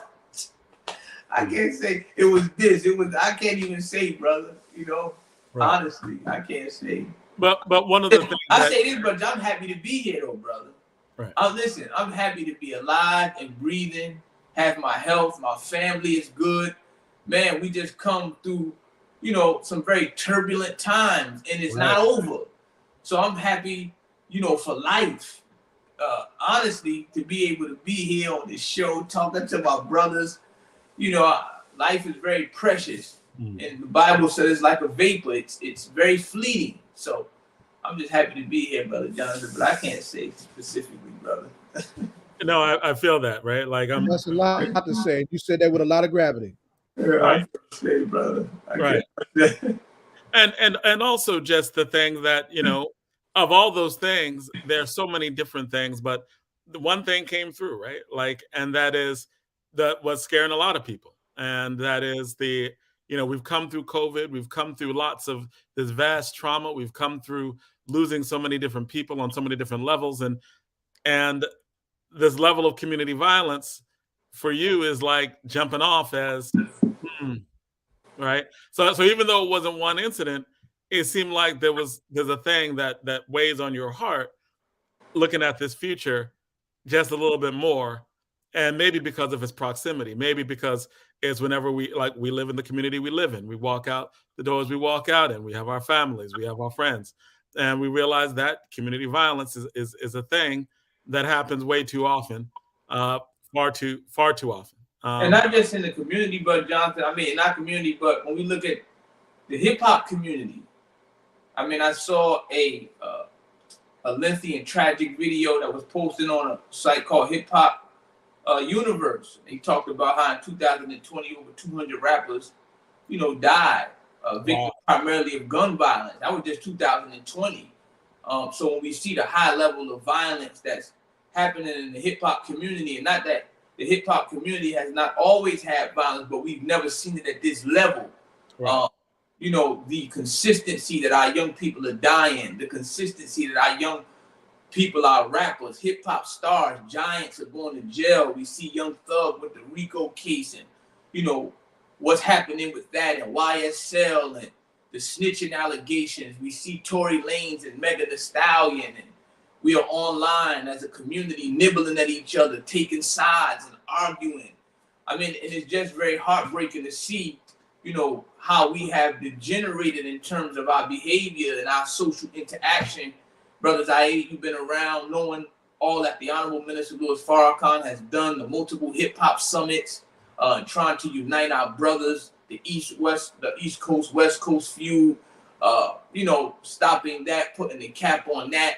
Now we see our young people, we see the resurgence, of this hip hop violence, and so many of our young people are being imprisoned every week, every other week. You see a young body of rappers going down, RICO charge. They're locking up 14, 15, 20 young men at a time, 25 young men at a time. It's very heartbreaking when you do this work and you see our young people going through what they're going through, and you know that the level of ignorance has heightened. It has become more pronounced in our community. So with every stride that we are making in terms of progress, it seems that we take a step back or 2 steps back, you know, but we have a watchful enemy who's always poised, ready to exacerbate tensions and our disagreement. And that's why we got to be mindful, even when we disagree as a people, that we have somebody who's watching us. We know about the Panthers. We know about Jeff Ford. We know all of the tricks of COINTELPRO and, you know, the Dirty Trick Squad and Lawson, you know, just all of the different machinations that they exhibited. And I'll say this too, personally, Brother Zayid and Brother Jonathan, we see what happened in New York with the whole Malcolm X assassination. Right. And how those brothers was exonerated. And, you know, how they're being awarded or rewarded by, you know, New York City for falsely imprisoning these men who they knew had nothing to do with it. For years. For years, right? We said it. We've all known it for years. You know, so we knew it. They knew it. But again, now they're letting our brothers free. But no amount of money can replace the mental pain, anguish, and torment that these brothers going through, being in the cell for 23 hours a day, which is not natural to our nature to be confined. Hell, we in the womb for 9 months. We trying to get out that bad boy. So to put a man in the cell for nine days or 9 years, I mean, he's likely to go crazy. But praise be to Allah that our brothers had a high degree of spirituality, faith. They held on. We just saw Brother Zayid, the exonerated 5. Now Central Park is giving them an entrance. I mean, I go back. You know, I go all back praise is due to Allah. I'm very you happy. got to get Sharon Salam on. Yeah, you got to I'm get very Sharon happy. in there. Yeah. I go back with that to the very beginning. And I'm the very only happy reason that them brothers got out was because of Yusef Salam's mother, Sharon Salam. That black woman would not let that go. She had to fight the state. She had to fight cancer. She had to fight corrupt black leaders. She had to fight punk politicians, right? Marched all the way to Albany from Harlem. You know, that's the story. You know, all those stories are hugely important. You know, and don't get me started on our freedom fighters being locked up for double the time that you're talking about with the brothers that got exonerated. Okay, in fact, some of the freedom fighters protecting them on the inside. That's right. We see Matula Shakur was just recently released. Right. Praise be to God. You know, but again, many of our political prisoners who are unjustly imprisoned and locked up. And again, we must always be mindful that we deal with a nation who is, you know, oftentimes they're politically motivated and not sincerely motivated. And we can't be so quick to, I would say, jump for joy when we see certain things that are really our rights that are owed to us, now given to us, and we think, oh, it's all good. You know, and I think that, Brother Jonathan, we talked about this a lot. I really think that we gave Biden too easy of a pass. I really do, in terms of, okay, he may have done some things that appear to be good, but I feel whenever they do something that really belongs to us or is just due to us, we now feel, oh, maybe he's okay. And I just think that a lot of times our gullibility is what makes us a liability. Well, where I think on that is, I think that generally we got a lot of the things that we wanted in the federal government, for whatever it was, right? Like in terms of the reason why there's inflation is because there's a lot of massive amounts of money came through, and we didn't have the crisis in the cities. We didn't have a lot of the things that, you know, we wouldn't have been able to afford education, et cetera. So I think that on the federal government, like on a lot of the issues we wanted to, they came through. On the state government, I would say it did not happen, right? Like I like when I'm looking at what we got, where we are in terms of federal, and what we were hoping for, what we were pushing for, and what we're dealing in terms of state. State looks a lot. You saw our first 2 segments. That was all about the state. Looks that's why I'm like, sometimes it's like, oh, politics are local, and we need to look at what happens and what doesn't happen and what you see and what don't see. But the thing that sits worse with me in these 2 years is what's happening on the state level, right? Is what's happening on like you're telling me you can't prosecute someone who kills somebody in 2 years when you have the power to prosecute somebody. You catch somebody on tape. You can't do that, and we got to wait for that. And you only with a bad record on top of that. Right. So yeah, like so I appreciate that though, man. Like, but you know what? Let me say this, but John, because I think that oftentimes we always offer the devil's bargain. And the devil's bargain in law is short-term benefit at the expense of long-term success. So there's always a hook, there's always a catch. There's something that we have to give up and capitulate to get a step. So we're never fully, holistically given what we can be given. Because again, we're so behind. And again, our lack of independence doesn't afford us the type of leverage that we could and should have that will allow us to effectively negotiate. So we have to give up so much just to get an inch or step here. So we'll give you this, but you got to lose these 5 things. We'll give you a black woman in the Supreme Court, but at the same time, the black man is not going to be safe. In police cut. It's always this devil's bargain. But here's the thing, Minister Muhammad. I think it's worse than that and better than that at the same time. I think it's worse than that because I don't think we have to accept any of that stuff. I think too many of us don't care. I think we have the power in terms of votes. I think we have the power in terms of our voice. I think if we actually collectively cared, we could get anything that we wanted done. I think one of the things that it showed us in these last elections is that we want to flex. We can flex at the ballot box. We want to flex. We can flex like in terms of just putting our voices out there, but we don't put them out in a unified way to get any of the. Most people don't even know what the issues are, man. Right? Like, so I don't think that. I don't think it's about us having to compromise or accept. I think that we don't actually recognize the power that we have when we flex. I think Georgia's a great example of that. When, we couldn't get Stacey in. Why?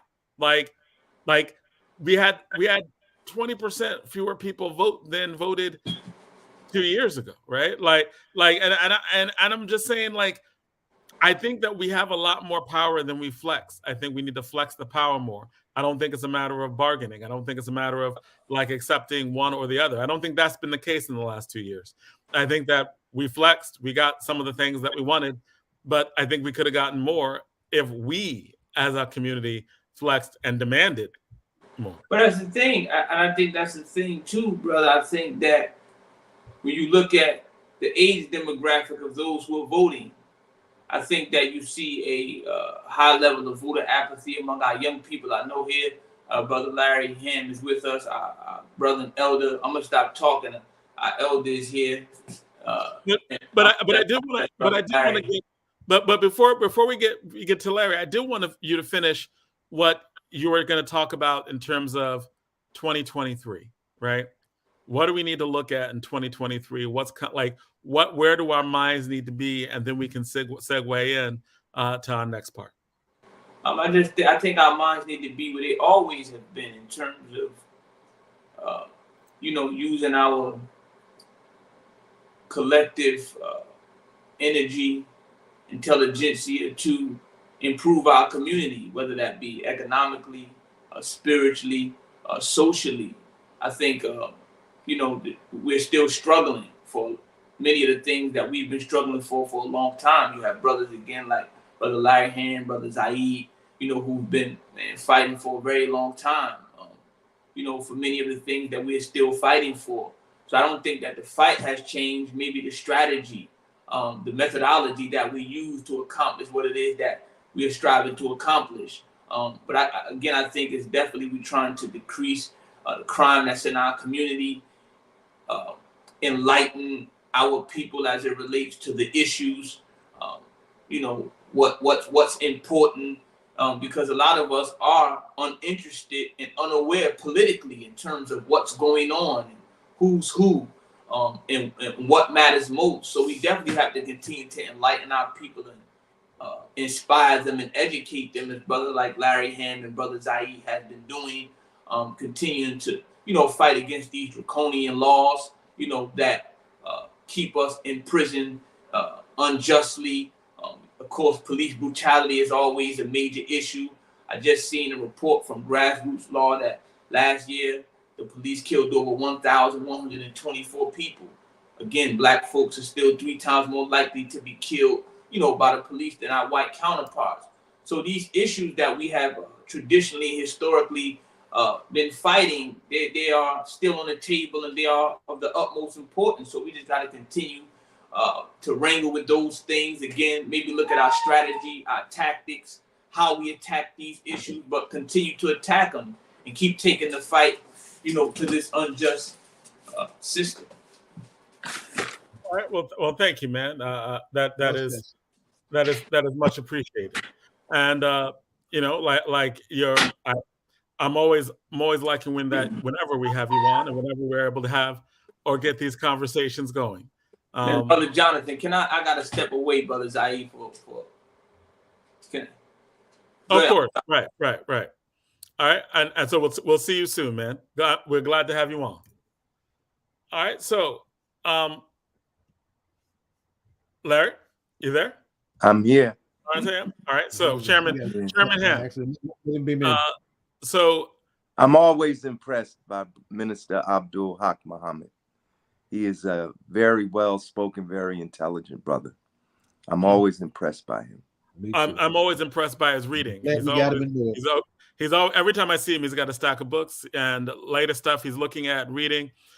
There's stuff that I'm like, oh, cool. We get some of the stuff that we use for debate. That's all. It's all good all the time. So he will get in the streets with us. Absolutely, yes. Absolutely. So and we have Todd Burrows. Oh, Todd is chiming in, huh? All right. Todd is Dr. Todd Stephen Burrows is a very difficult brother to catch up to and get on this show, and we are honored to have him on with us right now. You guys are tripping. You know I'm in the chat every week. Don't act like I'm some stranger to the show. We get you in the chat. We just can't get you on. So I'm in the chat every damn week. And my friends at Black Power Media, they say the same thing. They say, Todd, get out the chat and come on the air. I like the chat. You're like, I like the chat. Y'all know I like to talk. I like to be in the chat. That's funny. Now, what happened in 2022 that is that memorable thing that is going to take us into 2023? I want to start off with you on that, Todd, simply because I know something that you definitely give a lot of light when you talk about it. So what's up with 2022? What happened in 2022 that got your attention and makes us think about what we need to do in 2023? I'm gonna surprise you. I'm gonna talk about a broader space. I'm gonna try to do some Adimu Changa, political analysis. I'm gonna try to pretend I'm deep like Adimu Changa and try to do some political analysis. And then we can get to maybe some specific things that we can talk about that I might know about. But I want to pretend for a minute. I want to just try to do this. Around the world, we're beginning to see that societies are not going to change from the inside unless there is extraordinary pressure. And it seems like around the world, people are bouncing up against their own governments. And because of the lack of a Bill of Rights, because of the lack of a constitution, because of a lack of a stable political and economic foundation, they are not willing to die yet because they're not certain that their death is going to mean something. And I'm thinking particularly of, what's going on with Iran and, all these places like, because these women are going to jail and they're being raped. And I mean, Iran is not changing. And you go to other, these other countries, Saudi Arabia, these places are not changing. They're trying to hold on to power by using religion, by using culture, etc. But I remember when Kwame Ture spoke at Seton Hall over like 30 years ago. I had the honor of introducing him. And he talked about how it didn't matter if it took the Irish 500 years. One day the Irish was going to be free from the English, right? Like, in other words, it doesn't matter how long it takes. And you even see this with Scotland, going back and forth with itself on whether to be independent from the UK, right? The UK is falling apart, right? They're trying to preserve the UK. They're trying to preserve the monarchy and all of this. And there's all this division now, right? Instead of the European uniting, now the European is dividing. Why is the European dividing? People want self-determination. They want self-determination individually. They want self-determination for their state. So even Scotland now is still debating back and forth. And they've been part of the British Empire for like, 500, 700 years. They're still debating over whether to separate because everybody wants self-determination. So we're in an interesting period in America because the radicals are from the right. The people who want freedom by any means necessary are from the right. And,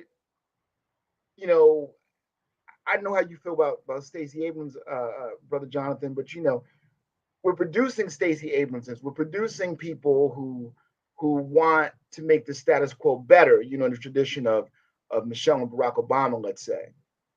But we're not producing, and I think Brother Zayid will agree with me, and maybe Brother Hamm will agree with me, we're not producing the Tiffany Crosses.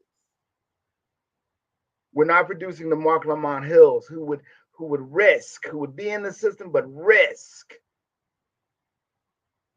sacrificing a position, sacrificing money, sacrificing prestige for this idea of freedom, right? Tiffany Cross said some real things about America that MSNBC did not like. So a Black woman in charge of MSNBC fired her.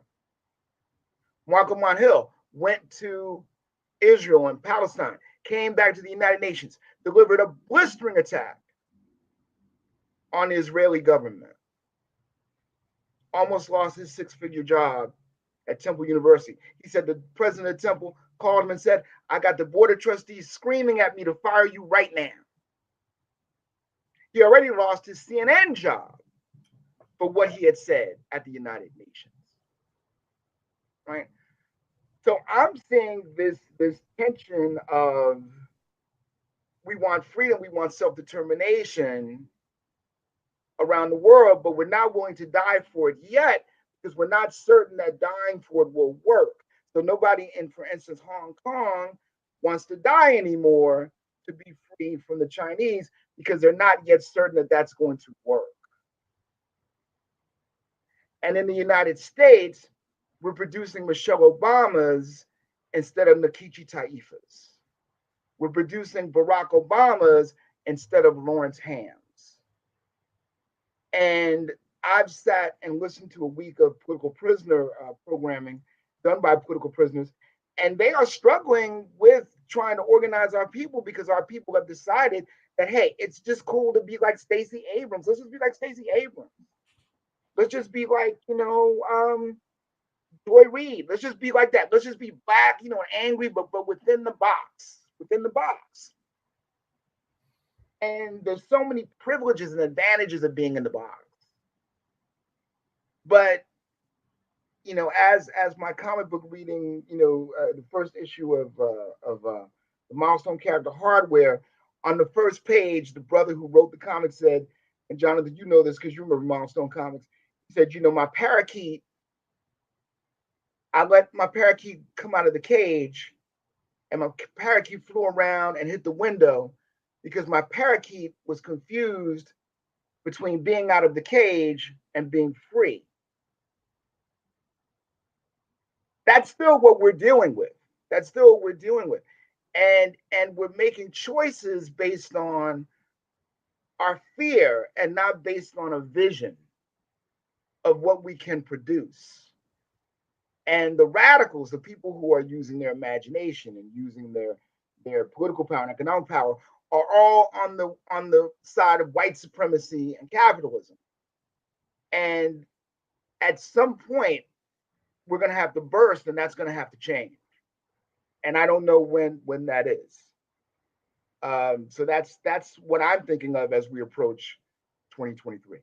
And what do you mean by the radicals are all the radicals are on the conservative side? What does that mean? Well, the people who are organizing, the people who are reading, the people who are studying. I just read a book called Meme Wars.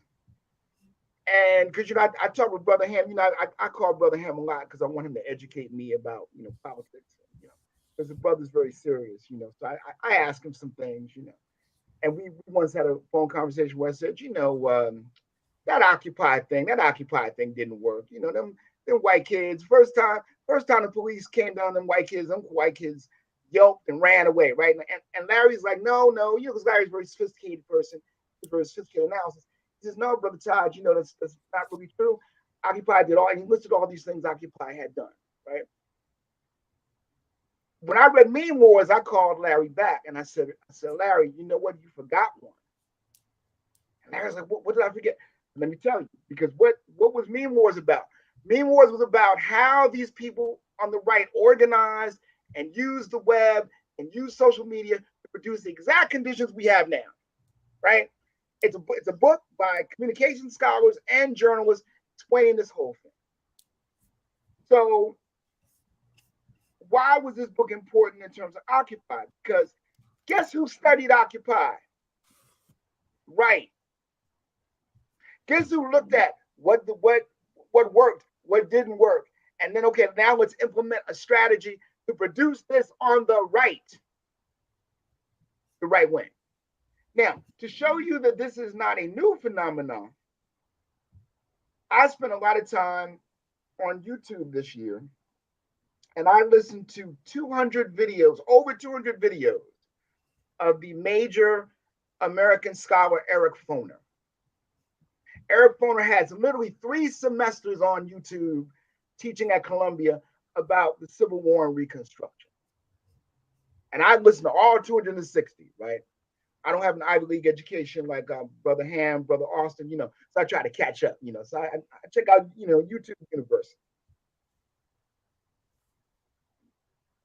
I remember a few things that Kleiner said, because, 260 videos, that's a lot. It'd be weeks.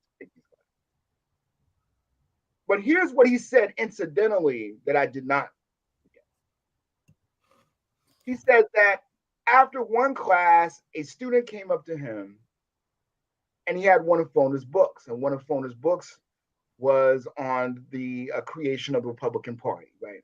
The creation of, and as we know, the Republican Party was this disparate groups of people who came together and who kind of formed under the anti-slavery banner, and they formed a coalition, and they, got into power with Abraham Lincoln. So the student comes up to Dr. Kleiner and says, Dr. Kleiner, I guess I'm going to disappoint you because I'm going to go and intern with the Republican Party. And Kleiner said, no, you're not disappointing me. They need all the help they can get. I'm glad some of your intellectual, abilities are going to go there and help them. And the student said, well, I'm glad you think that, and I'm glad you feel that way because I have a favor to ask you. And Kleiner says, well, what's the favor? He says, well, I have one of your books on the development of the Republican Party that Karl Rove asked me for you to sign, because it's one of Karl Rove's favorite books. And so he signed it. And what has Karl Rove said about one of these books publicly? He said, I learned from this book how to organize the Republican Party. I learned how to gather together disparate groups under a banner. I learned this from this book.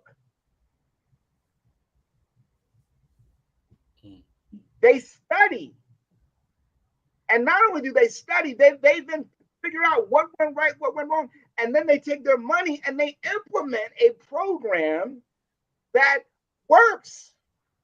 And it doesn't matter to them that it takes 50 years for it to work. People were so shocked this year because they implemented a policy on abortion that they've only said they were going to implement every day for 50 years. You're shocked. They implemented a project. They said every single day they was going to implement it. And how? Right. They said every single day. Every single day. They would list their priorities. The Republican Party would list their 5 priorities. One of them was affirmative action. One of them was always abortion. Always. And through the courts. And through the courts. It's like we're going to reverse. And we're shocked that they implemented a project that it took them 50 years to implement when they said every single day what they were going to do. And so we're looking at Stacey Abrams, we're looking at Barack Obama, we're looking at these people who are only stemming the tide. They're there to stem the tide. They're not there to organize. They only organize when their interests are threatened. Now, how do we know that? Because there was a weekend, as we remember, in 2016, where Bernie Sanders looked like he was going to be the Democratic nominee. And all of a sudden, Barack Obama and other people organized. And remember that weekend? There was like 4 or 5 Democratic candidates on Friday, and then on Monday there was none. Right. So it's not like we don't understand organizing. It's not like we don't understand how to implement a strategy. But the Democratic Party as a centrist party, because we don't have a left party, we have a centrist party and we have a radical right party. The centrist party's goal is to maintain the status quo. So they had to take Bernie Sanders out to maintain the status quo, right? But we're depending on these people to be visionaries when they keep saying over and over again that they're not. Right. Because they're not willing to die. And they're not willing to sacrifice themselves in ways that Mr. Hamm and Mr. Muhammad on this very podcast have sacrificed themselves, because by the very positions that they take publicly and by the organization that they do, they have committed social death within all of the structures that would have rewarded them. Everybody wants to go to heaven, but nobody's willing to die, right? That's what the question is, right? So we're at a situation where we are angry that the right wing is implementing things that they said they were going to implement forever. And yet there is no confrontation. We are not confronting the right wing in the school boards. We're not confronting the right wing in the state houses. We're not confronting the right wing in the local city councils. We're not doing that. We want CNN to do that. We want MSNBC to do that. But don't get too crazy on MSNBC because we'll kick you off. This is the situation that we're in. So in this land of the free, home of the brave, as much as I want to attack Iran for not giving women rights and the Taliban for not giving women rights, and shutting them down, just shutting them down. So you have no intellectual potential. You have no contribution to make in our society. You don't have that. You have the role we either give you or will jail you and rape you in jail. As harsh as that is, what we have in America is a bit more sophisticated. Well, we have Bill of Rights in America. We're not going to do that publicly. We're not going to do that because we might not get away with it. But what we will do is we'll just decide that you won't have a career. We'll just decide that you won't make a lot of money. We'll just decide that you'll have to struggle to get money for your kids to go to college. We'll just isolate you where you can't get a job. Remember, Ras Baraka said that Amiri Baraka was rejected by a Rutgers University committee, and he had published more than the entire committee put together. Remember that? That's right. Remember that? And every writer, black writer in the country, the greatest black writers in the country, all agreed on one thing. Amiri Baraka was the greatest writer of the 20th and early 21st century. but that couldn't get him a job at Rutgers. Why? Because you never know what American Rock was going to say. He wasn't controllable. What did Malcolm say about James Baldwin? They wouldn't let James Baldwin speak at the March on Washington because they didn't know liable to say anything. Right. And what did they have at the March on Washington? They had a Catholic priest sitting by the speakers so that if something was said that they did not like, they could cut speakers.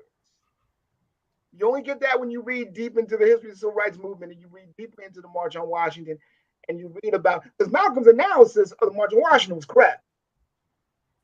And Howard Zinn, in the People's History of the United States, explains that Malcolm's analysis was correct. He doesn't give Malcolm the credit, but he says the same thing scholarly that Malcolm had said about the March on Washington.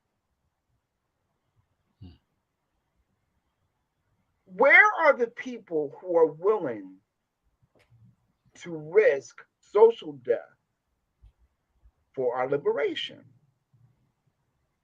I had the honor of reading and proofreading and arguing with your sister, Jonathan, Annette Austin, because she has produced an extraordinary account of an extraordinary man. Someone who took his education, the top education you could get in the society, and constantly turned it back on the society. Something that is not encouraged to do. Right. And so fuck Stacey Abrams. I don't give a shit about Stacey Abrams. What I care about are people who want to do that. And that's where I am at the end of 2022. That's my Larry Hamm impersonation without cursing. That's more Zayid's thing, but that gives you the idea of the general idea of I think everybody would agree with that. Yeah, right. So let's hear Larry now. Let's hear Larry give a more sophisticated analysis than that. All right, so Larry, comment. What do you think? I mean, that was a lot. I mean, I love Stacey. That was a plateful. But I'm like, wow, I understand what you're saying. Actually, I would cook for Stacey. Like, what is the difference between? I need another daughter. Right. That is the difference between what you're saying. Like, I love Stacey Abrams. I love what she's doing in the long run, and I think what she's trying to do is 20 years from now, 30 years from now, that she's never going to see the benefit of. Right. Like in terms of turning a lot of these states different ways, thinking about different policies that all look with like a lot more progressive vision of the future. But I understand exactly what you're saying in that, like, part of the reason why she might have lost is because she became very mainstream, and to the point of like being on Star Trek, being rewarded by, like society as a whole. She was on Star Trek. Yeah, she had a cameo role in one of the episodes. Right. And so she was the president of Earth. Right. She's the president of Earth. Right. In one of the Star Trek. Probably be a decent president of Earth if we had one. Right. And again, I love Stacey Abrams, but to more to your point of there has to be a willingness, like there was a, can you connect, can you do the things that you need to do, and also, have those risks of that position. And it seems like that's a line, right? So Larry, man, like, what do you think? That was a lot. But what talk to me, man. Talk to me. What can I say after that? That was a real exposition. That was by a real Dr. PhD Burroughs. Because like you go into like different, you're saying, hey, like if we do deep diving on the March on Washington here, and I know you study the civil rights movement. You like pretty much every book that's been written on the civil rights movement you have read, and you have used it in one way or another, right? Like I'm going back like 30 years, right? Like when you like, there are two things that Dr. Todd Stephen Burroughs is an expert on. One would be Mumia Abu-Jamal. The other would be Martin Luther King and the civil rights movement of the 60s. Like, I think you could tell us and cite, right, the actual people and the people who they cited, right? Like you're a real PhD, because not only do you cite the text, you cite the text that people who wrote the text cite, right? Lord Jesus. Real PhD, like you, Dr. Tommy Curry. When I have a conversation with Dr. Tommy Curry, it's like that. It's like that. What you just did then is that he will cite text and then he will cite the text that the people who wrote the text he's cited, and then he would talk about the differences, right? And that's how you know you got a real PhD who actually studies, right? Not just what has been written, but what the people who wrote about, right? The people who are writing, who they read in order to come to their conclusions, right? Like so you read you mentioned an author, and then you mentioned the people that they read to come to their conclusions, and then you draw your own conclusions, and that's how you know you're talking to Dr. Todd Stephen Burroughs. So, right. Is there anything left to say? You guys are smart. I think the thrust of what Dr. Burroughs was trying to, well, not trying, the thrust, the bottom line that he was trying to address is, what will it take to get us out of the current predicament? And when he talks about some of the people that he cited, and he talked about these individuals, particularly those that existed during the 60s and 50s and 60s, that they were willing to die for their beliefs. And the willingness to die is not just, a literal meaning. It's also a metaphor for the level of commitment you have to the struggle for liberation. And I think what Todd was trying to expounding upon was the fact that we need more people who have that level of commitment that the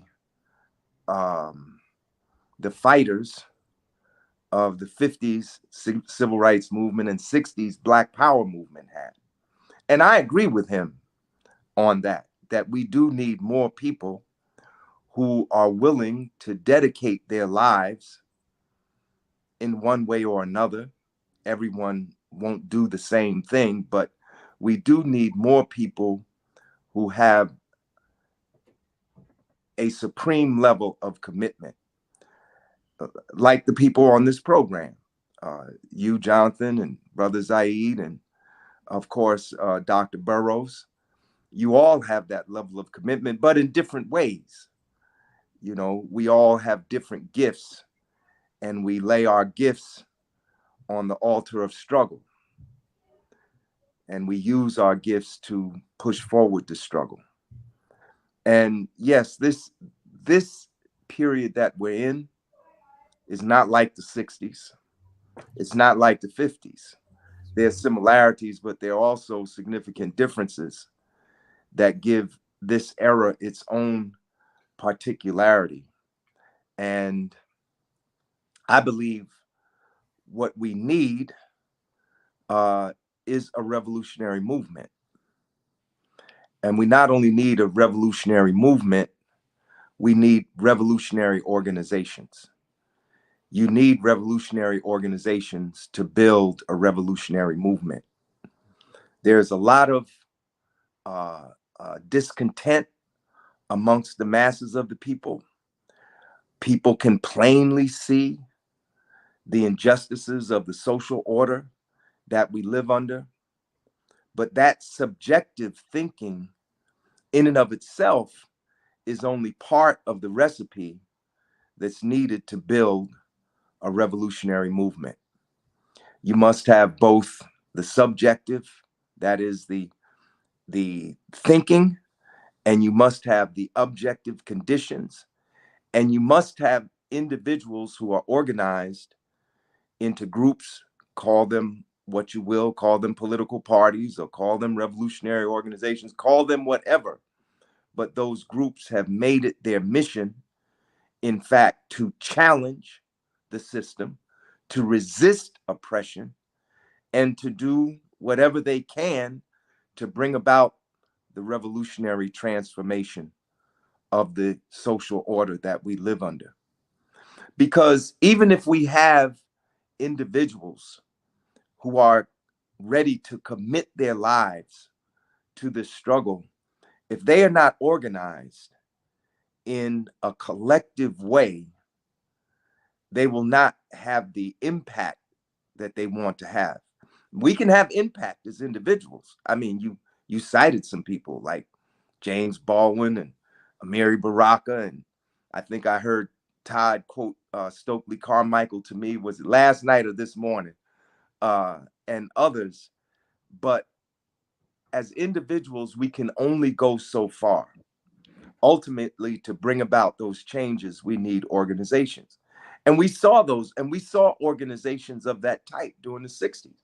I mean, could we possibly talk about, and anybody that does this is in error. How can we talk about Amiri Baraka if we don't talk about the Committee for a Unified Newark? Because had not Amiri Baraka been the leader of the Committee for Unified Newark, his impact would be significantly less. I mean, I think we would still recognize him as a leader and a thinker and a great artist, but it was the work of the committee to overthrow the system of political apartheid that existed in Newark, where you had a Black majority population dominated by a corrupt white minority. It was that work which propelled Baraka into the stratosphere politically. He was already in the literary stratosphere for his works, for Blues People, and for the Dutchman, and his poetry and other things that he wrote. But what propelled him in the political stratosphere was the election of Ken Gibson in 1970. And that was brought about by the committee's efforts to build a convention movement. That convention movement began with the Black Power Convention, literally days into the rebellion of 1967. That's right. Followed by the Black Power Convention at West Kenny Junior High School the following year, 1968, followed by the Black and Puerto Rican Convention of 1969, out of which came Ken Gibson, Sharp James, Dennis Westbrooks, Donald Tucker, and a host of others for municipal and other offices. And the success of that movement is one of the main reasons we remember Amiri Baraka today. And remember, the success of that movement at the local level catapulted him into the work of the National Black Political Convention, which was to replicate at the national level what they've done at the local level. That's right. That's right. See, we always have to place things in context. It's just like I was talking about Kwanzaa last night. You know, Kwanzaa is accepted now. I can remember my first Kwanzaa celebration. Probably the only people who were celebrating Kwanzaa that night in December of 1971 at Hikalu in Walimu was the 35 or 40 people that were gathered there. Now it's an international holiday. And you turn on the news. I was at a Kwanzaa event. I spoke at a Kwanzaa event in Patterson. The event was on the news that night. But nothing I said was in that news report, because they want to present Kwanzaa as simply a ceremony, a gathering of people doing something very nice, doing something no one could argue with.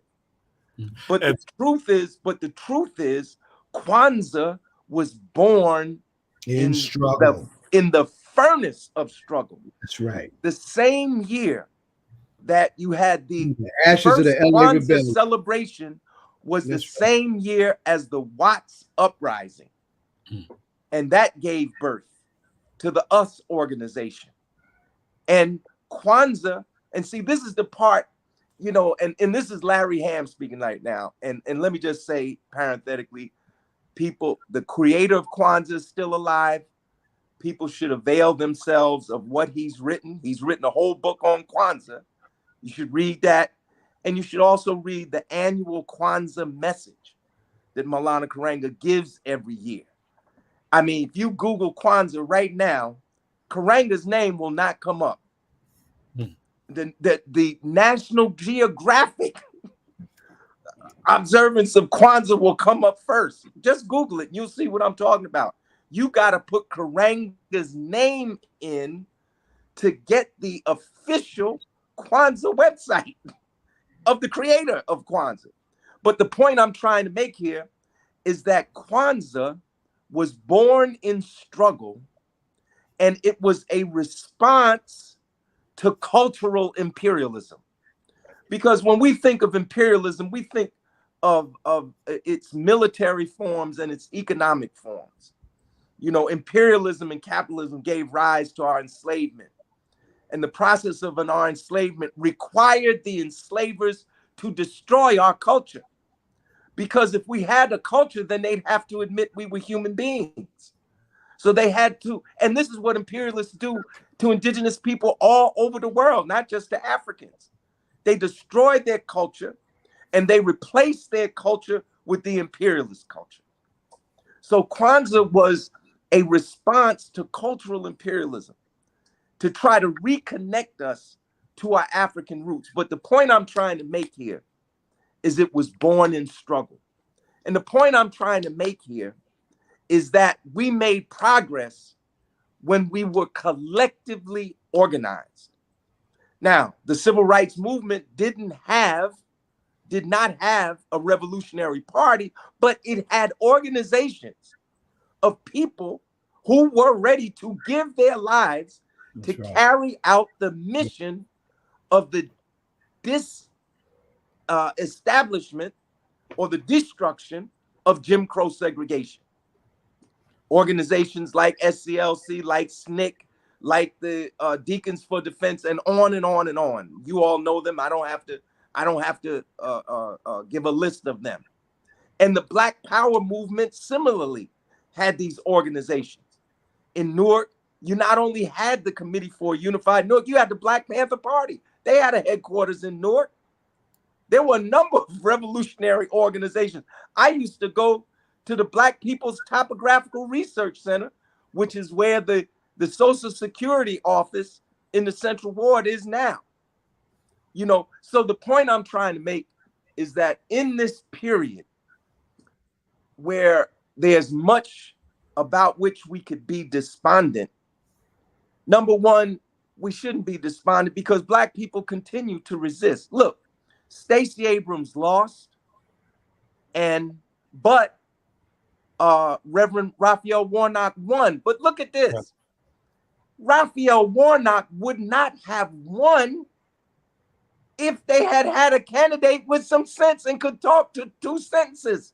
Right. And people wouldn't think he was crazy. Right. I mean, I don't know. I think some of the Republican Party people, they must be doing cocaine or crack or something. Who in their right mind?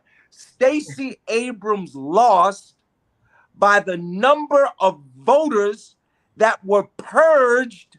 That's right. Right. By the government in Georgia.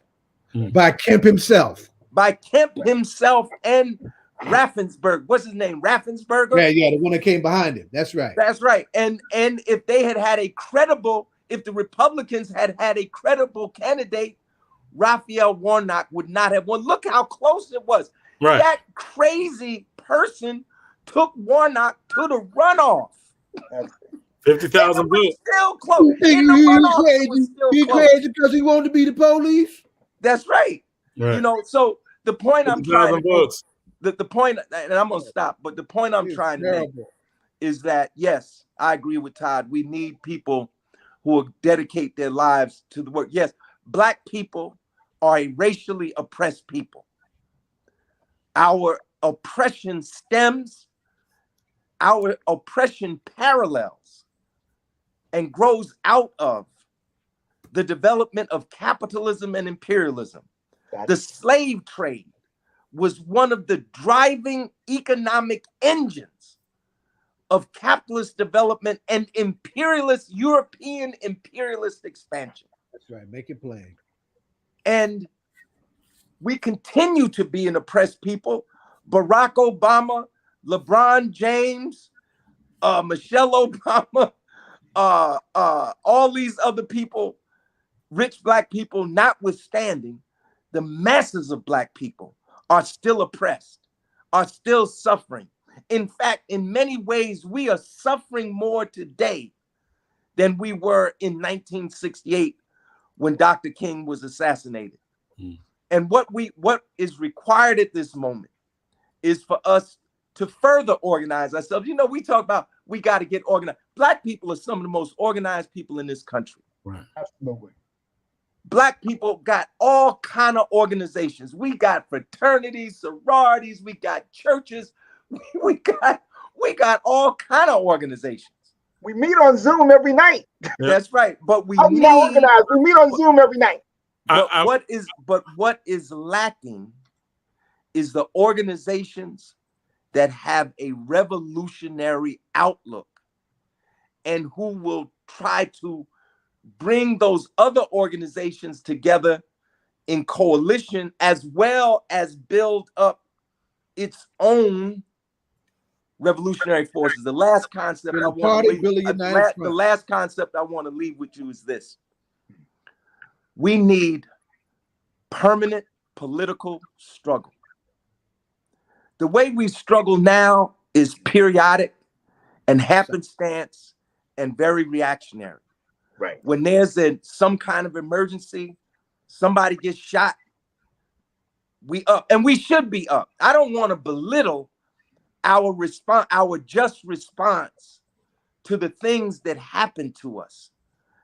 God forbid that we didn't jump up when somebody gets shot. So jumping up when somebody gets shot is good, but it is a response.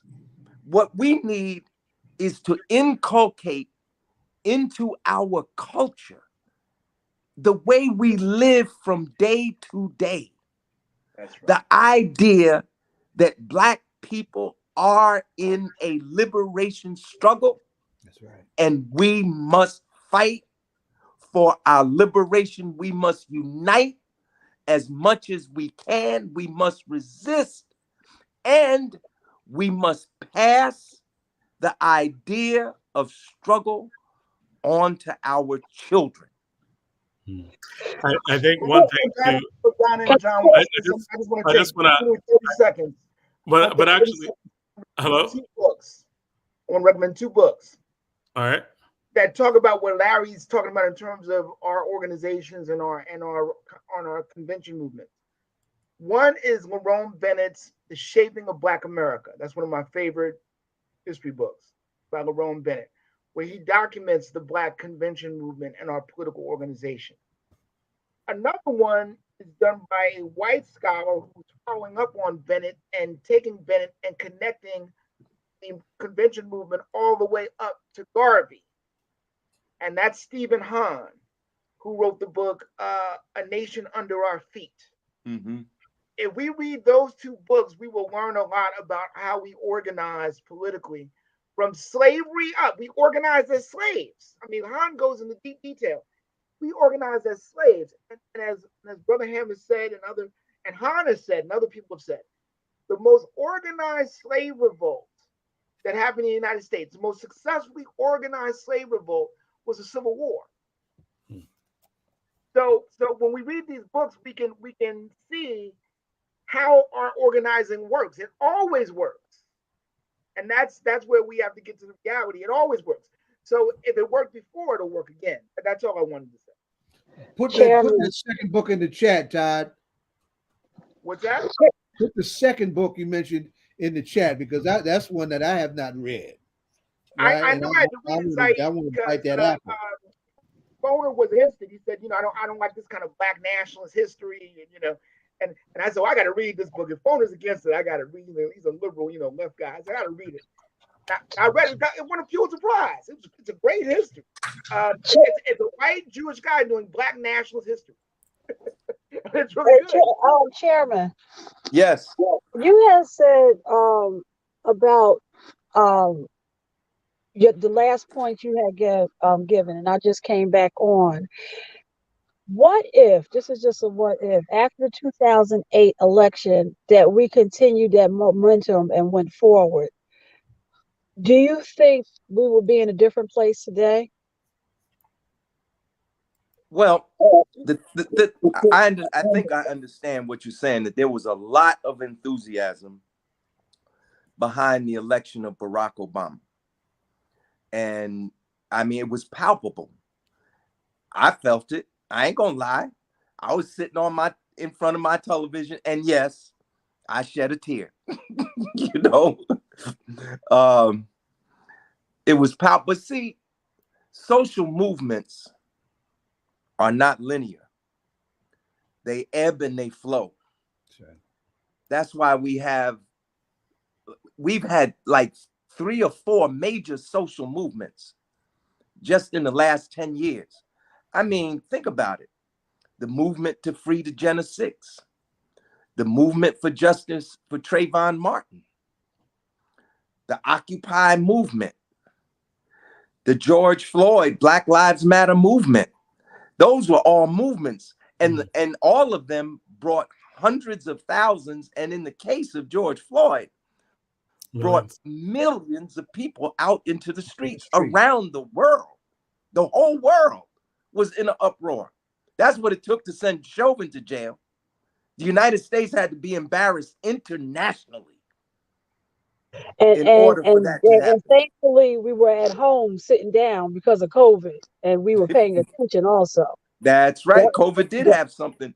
COVID did have something to do with it. But the point I'm trying to make real quick is that movements ebb and flow. You can't sustain that high level of participation. No army can be constantly mobilized. Right. I mean, Dr. King says this. If you read Chaos or Community, he made some very profound points on organization. And he says no standing army can be constantly mobile. Troops got to rest. They got to repair. They got to refurbish. They got to refresh. They got to resupply. They got to recruit. You lose people in battle, you got to replace them, or you're not going to win the next battle. And it's the same way with social movements. So we shouldn't despair the fact that Occupy didn't last 5 years, or the Black Lives Matter has calmed down. That's the nature of social movements. The thing that we're missing is this revolutionary set of organizations that will take us like a boat from the high waves to the placid seas to the highways again, so that we retain the collective memory of struggle, and so that we don't constantly have to reinvent the wheel. And this is what we've been lacking. See, we have a Republican Party and we have a Democratic Party, but we need Black organizations and we need progressive organizations and revolutionary organizations. And I think what you mean by that also, and I think the thing that puts all of these things together is that there isn't an ideological consistency on a particular side that identifies the problem in a profound way. Like when I'm looking at my 7th graders and 8th graders, I am fully aware that they might not exist to have grandchildren, and it's not hyperbole. Deep. Right? Like deep. I think that when we're talking about the limits of what capitalism has done, and we're talking about the environmental crisis, we're talking about global warming, we're talking about nuclear war, right? Like it's not when it will happen, it's not if it will happen, it's when it will happen. Because right now we have more, like no one's talking about a nuclear zero movement when like we have missed obliterating the entire planet by luck and happenstance. Like there are literally incidents of, it was my gut feeling that we didn't cause a nuclear war, right? Like right. Literally, like there are moments in our history where all history can end, and that won't go away unless we recognize how crazy it is, right? That's like we have technology that can do incredible things. There are certain things that if fission is actually created, right? Like that where there'll be free energy. But at the same time, we have a mindset that will destroy the human race. Like human beings will probably not be on this planet in 100 years, right? Like, and it's not hyperbole, right? And it's because of the ideological way we look at it. And it's also, I think, because most people don't care because we don't see it. So part of it is the reason why we don't have revolutionary organizations is because we don't think we need them. And the reason why we don't have people who are willing to risk everything is because often they don't see the reason for that, because they're comfortable where they are right now. But Jonathan, let me give you an example how I believe that's going to change. I was on a Zoom conference a month ago for like 3-4 days, a Pan-Africanist conference, right? These folks talked about scientific socialism for 3-4 days, right? I finally asked the question. I said, are we going to talk about the Earth warming up to like 2-3 degrees? They wanted to talk about scientific socialism, but they didn't want to talk about the Earth warming 2-3 degrees. When the Earth begins to warm, we're going to see instant Pan-Africanism. Okay, now you heard it from me first. Now, when it happens, if I'm not here, I want you to credit me that I told you first. We're going to see instant Pan-Africanism. Why? Because when they see that all these presidents that have all been propped up by the United States and capitalism and all this, when these presidents see that, okay, having 3-4 cars and 3-4 homes and stealing all of this money from the government, including South Africa, is not going to save them, and it's not going to save their land. We're going to see all of a sudden they're going to get together and we're going to have a African Federation. And they're going to pretend that all of these movements that happened for Pan-Africanism didn't exist. But we're going to have it though. Why? Because we're going to need it. And that's where I agree with you. And that's why the thing is, I just don't know whether or not it will be too late by the time we see it. Because we're on the one level on nuclear war, like literally right now in 1 hour, all of human existence can end, right? The one weapon that we have right now is 3,000 times more powerful than Hiroshima and Nagasaki, 3,000 times more powerful. And so when people are like, you know, the thing that with Trump and less communication between enemies. Right. Most of the time, miscalculation is going to cause it, right? Like back in the 90s, where a Russian colonel was told by his by the people underneath him, they were like, hey, man, the United States has launched. We need to launch our weapons before we lose them. And he was like, nah. It's like Clinton, Boris Yeltsin. Nah, they cool, right? Like, nah, it's not. I don't feel it's going to happen. Like, no, but all their sensors are telling me they launched. We've got to launch or lose it. We've got to kick it up. If they kick it up, we've got to send it back. He's like, nah, let's sit on it. He was like, nah, let's just sit on it, right? And it was proven that he was right. I think it was a bunch of like birds and stuff like that, right? Like there weren't actually, you know, there was no launch, right? They didn't need to kick it up. And when asked why not, he was like, it was instinct, right? It came down to instinct. They're talking about this right now when they're talking about AI, artificial intelligence controlling weapons of mass destruction. And they're saying that artificial intelligence would have launched, right? People might have that instinct, but the bottom line is, like, no one should have those weapons. We shouldn't have the power to destroy the world 1 million times or 3 times or 2, like based on an accident. And it's not a mass movement. Right. There are 14,000 nuclear warheads in the world today, and 13,000 of them are held by the United States and Russia. So a peace movement is imperative. Right. The destruction of the human race is real.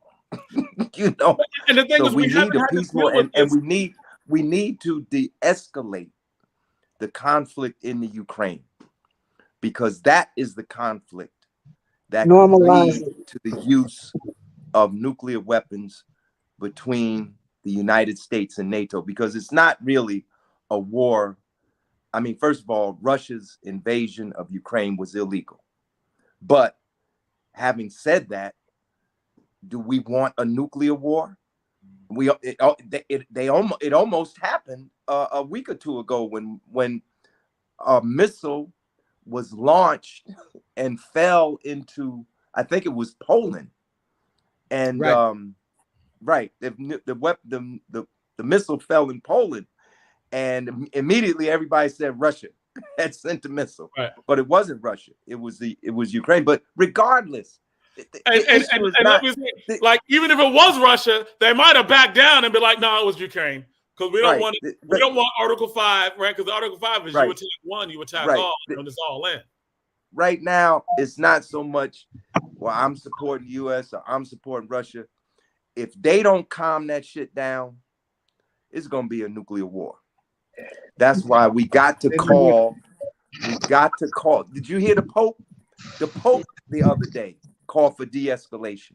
The Pope, you know, and Henry of all people, the oldest war criminal on earth right now, Henry Kissinger, he called for de-escalation because everybody knows where this is going. It is no good end, you know, and so we have to de-escalate. We need a peace movement. Peace has to be part of the agenda. I mean, if you look at the 10 points of the People's Organization for Progress, point number 10 is to work for world peace. That's always been on our agenda. But Larry, I want to shout out the ministry too that there was a clergy drive for a Christmas ceasefire that was profound. That's right. And of course, we don't have the ceasefire, but it was a coming together of something that we would hope would spark something along the lines of a re-emergent peace movement. Right. And I think that when that peace movement, like that peace movement isn't just peace in Ukraine, it has to, because when we're 80 years ago, right? Like in 1944, we did not have an actual feasible, right? Like we can actually know the end of the human race is gonna happen, right? Like we hadn't developed to the point where like, no, my students probably won't have grandchildren, right? Like everything's gotta go right. Like everything's gotta go right for them to have grandchildren. The odds are, right? Odds are right now that there are multiple ways that all of human existence on the planet ends. So whether it be for health reasons, scientific reasons, there's nuclear war done, right? All done. Climate change, done, right? We made the world in a way, we use fossil fuels in a way that makes the planet inhospitable to human life, right? And this isn't rocket science. This is not a secret. This is not. This is like we openly talk about it. But we don't even realize that, like, no, these are actual things that are happening or will probably happen, right? Like, odds are greater that they will happen than not. Yeah. Right. You can't hear you. We can't hear you. Musically was trying to warn us about this like 30, 40, 50 years ago. Marvin Gaye. Right. Marvin What's going on? Mercy Me was the first anthem of the early days of the environment movement. Yep. But the thing to understand is why do we persist down the road of annihilation? And it's what you talk about, because it's profit driven. Make it plain. Right now, it's public. Like you can see articles in the New York Times right now where people are saying it's possible for us to win World War III. It's possible for us to win a nuclear war. Right. Right now, this is not a secret. But who's driving you have to hit first. The arms manufacturers are driving this discussion. The biggest industry in the United States today is arms manufacturing. If you don't use them, you'll lose them. We are the merchant of death to the world. And this is what Dr. King said, not me. And it's what you talked about, both Todd and Dr. Burroughs, Larry, Zayid. It is when you're saying that there's an ideological dearth in our movements. And the reason why, Todd, you were talking about Stacey Abrams and Barack Obama and Michelle Obama is because they have never, right? Like when you're looking at these actual existential threats that are caused by an ideological allegiance to the way our economic system is structured, right? To having a racist capitalist system in the way that it is. So even when we're talking about be anti-racist, we're not talking about fundamentally change the structure of economics so that does not incentivize. Anti-racism could be easy on one level. That's right. Right, because we have multicultural white supremacy now. Like we got multicultural, right? Like ideological, like capitalism in the same way. We just have black faces that are just in charge of these corporations. And I think what you're talking about is for there to be a real progressive movement, you've got to deal with the actual cause of the problem that's leading us to climate change, where all life on the human life, like the planet, will be non-existent for human life. And Jonathan, the reason I said health, each other. Well, the reason I said health or scientific, because for me, on a national, where there was a big conversation is when Barack when he got elected, and it was Michelle's program with the health and wellness, where her whole conversation was like, we are the first generation that will probably outlive our kids because of our diet. And that was a health issue. And it was the First Lady's program. And she, for just having a healthy lunch in school, it was like she was the number one problem all over the world. Don't tell our kids what to eat. But I think that's what Todd was talking about as the problem, or Obama Zayid or Lawrence Hamm was talking about as the problem. Like, I love Michelle Obama, I do, right? Like, she's one of my favorite people. But that is not addressing the problem that's going to end life on the planet, right? Like, at best, that's like, yes. If we actually deal with those other crises, if we actually deal with the ideology that is leading us to destroy the planet and each other, we should eat healthier, right? But that's a Band-Aid, right? Like, so I think that Dr. Burroughs would probably say that's a Band-Aid. It's nice. We love Michelle. Well, I love Michelle. I don't know if you love Michelle, Todd, because you're hard on. But we got. I like Michelle. I love Michelle. But do you agree when it was more of a table conversation than the scientific, it was an easier conversation for the community, perhaps? I think that it was relevant for health, not relevant for what we're talking about in terms of revolutionary movements. I think that it makes it easier to ignore the actual problem. If you think the problem is just that that your school lunch is not healthy, right? Like, that's the problem. No. And that's the revolutionary organizations lift consciousness. And the other thing, I was listening to Joe Madison, and it was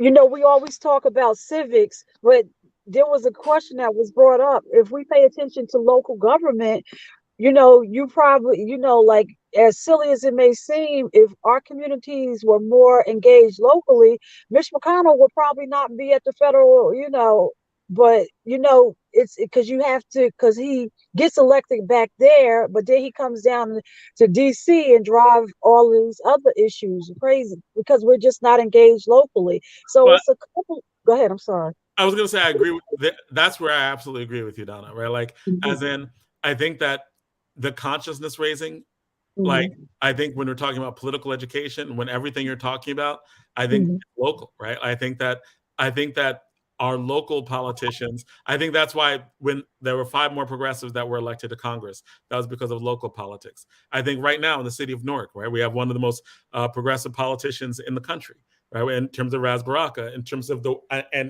way he thinks about policy, the way he thinks about, like, what are the good things. And he's a very practical politician, but I think that he's ideologically embedded in terms of understanding that there are forces of capitalism that are working against Newark.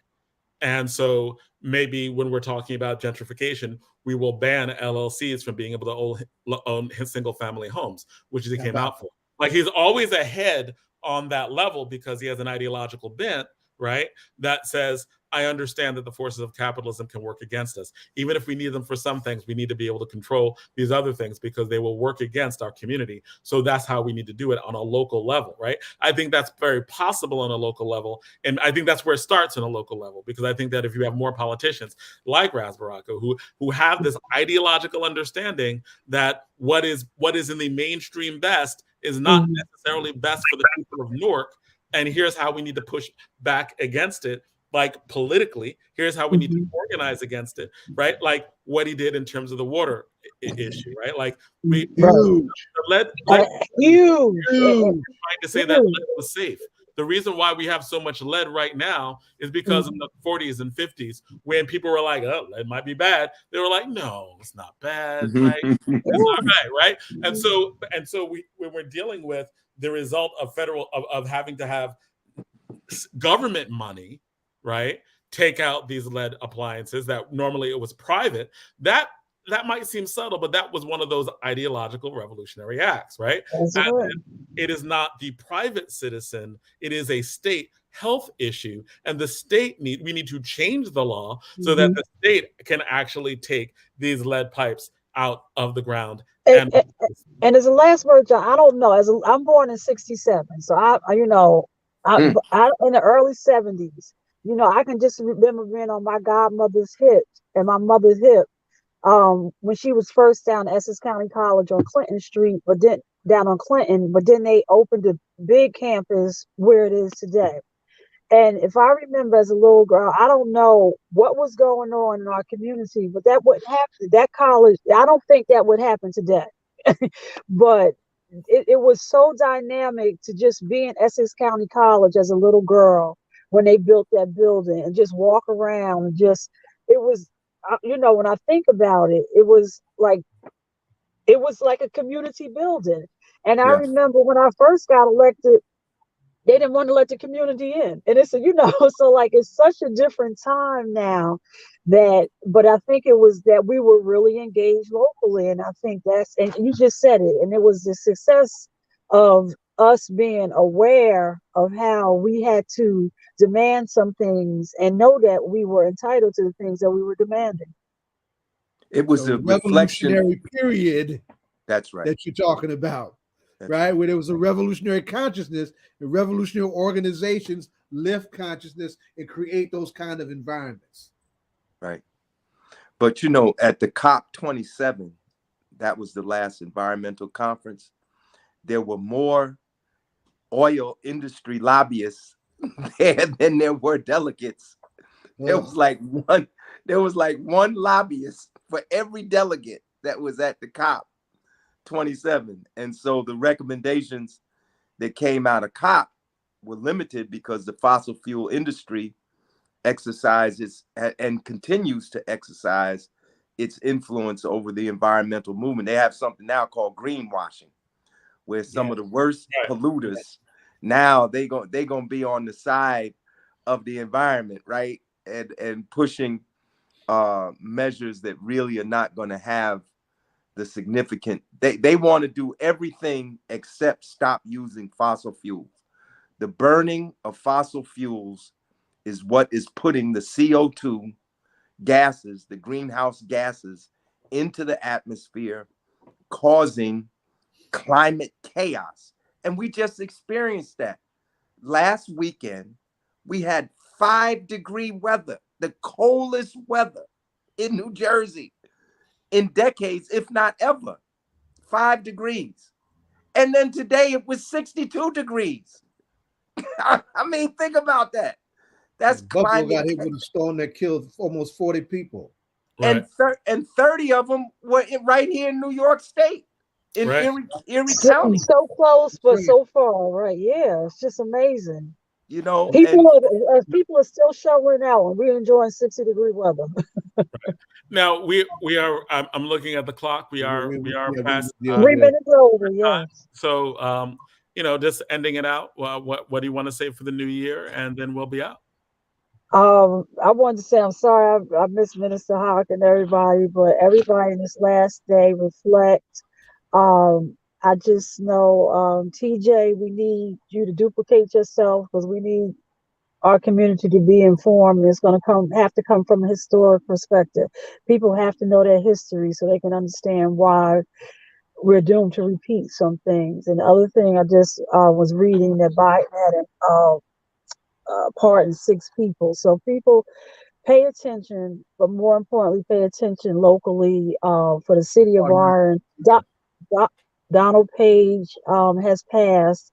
If you remember, Councilman Donald Page in the city of Orange, he ran for mayor. He was, yeah, he was a councilman that came over. He was kind of the cast, but he just passed yesterday, I believe. Oh, I remember him. Donald. Yeah. Yeah, he ran for mayor after Mayor Hackett had left office. He ran against Eldridge Hawkins, and Eldridge Hawkins prevailed. But I just want us to keep learning, keep participating. And like in my last word, I came up to this mall and seen a lot of things, but I want to be 15 minutes away. It's a lot going on, and we need to engage. But most of the thing, I was working around a lot of young people who told me they didn't vote and they didn't know why they should.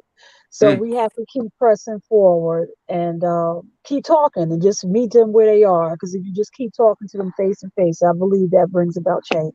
So thank you. All right. So what else do we have for just some final words for the year, for the 2022? And shout out to Rhino. He said he couldn't make it, but in the new year, we will see Rhino. We miss you, Rhino. And I'm sorry. And also last week we had, good Lord, my cousin, I'm so sleepy, Mike Barbie on, and then his brother, his sibling just passed just unexpectedly. So while he was helping us with our mental health, he had a mental health episode. So just keep him in your thoughts and prayers. Wow, I got to reach out to him.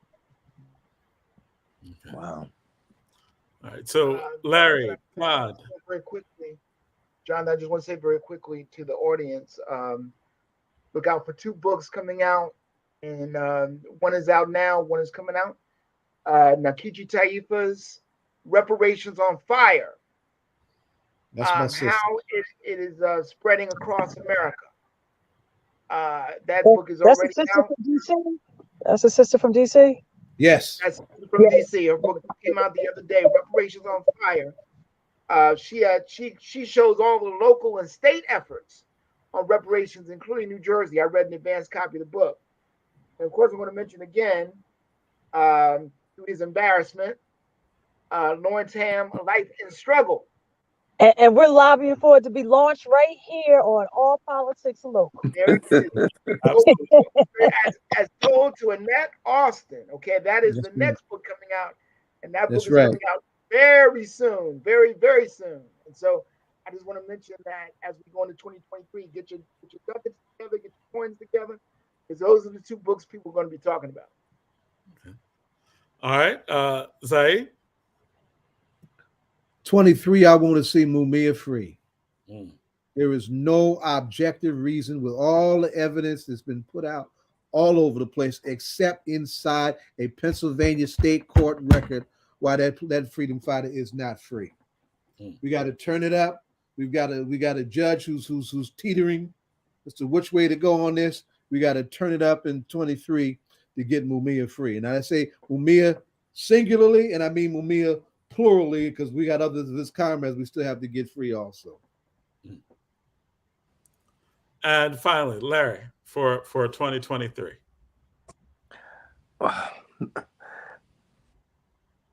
I think that what Donna said was really like instructions to grassroots organizers, that it's important for us to continually talk to people, not to browbeat them into submission, but to listen to them and dialogue with them and continue to stress why it's important, as Donna said, to be engaged, to be politically involved and politically active, and to show them, in fact, how that does affect their immediate lives. And, all of us on that program, we know that story and how that works. The other thing is, I think we have to continue to struggle against fascism in this country. The attempted coup of January the 6th was probably the most significant event of 2021. And although it was limited in its scope and late in its delivery, I do think that the work of the January 6th committee was extremely important in documenting, in fact, how people attempted to plan and attempted to execute the installation of a dictator in the United States. That's what the coup was all about.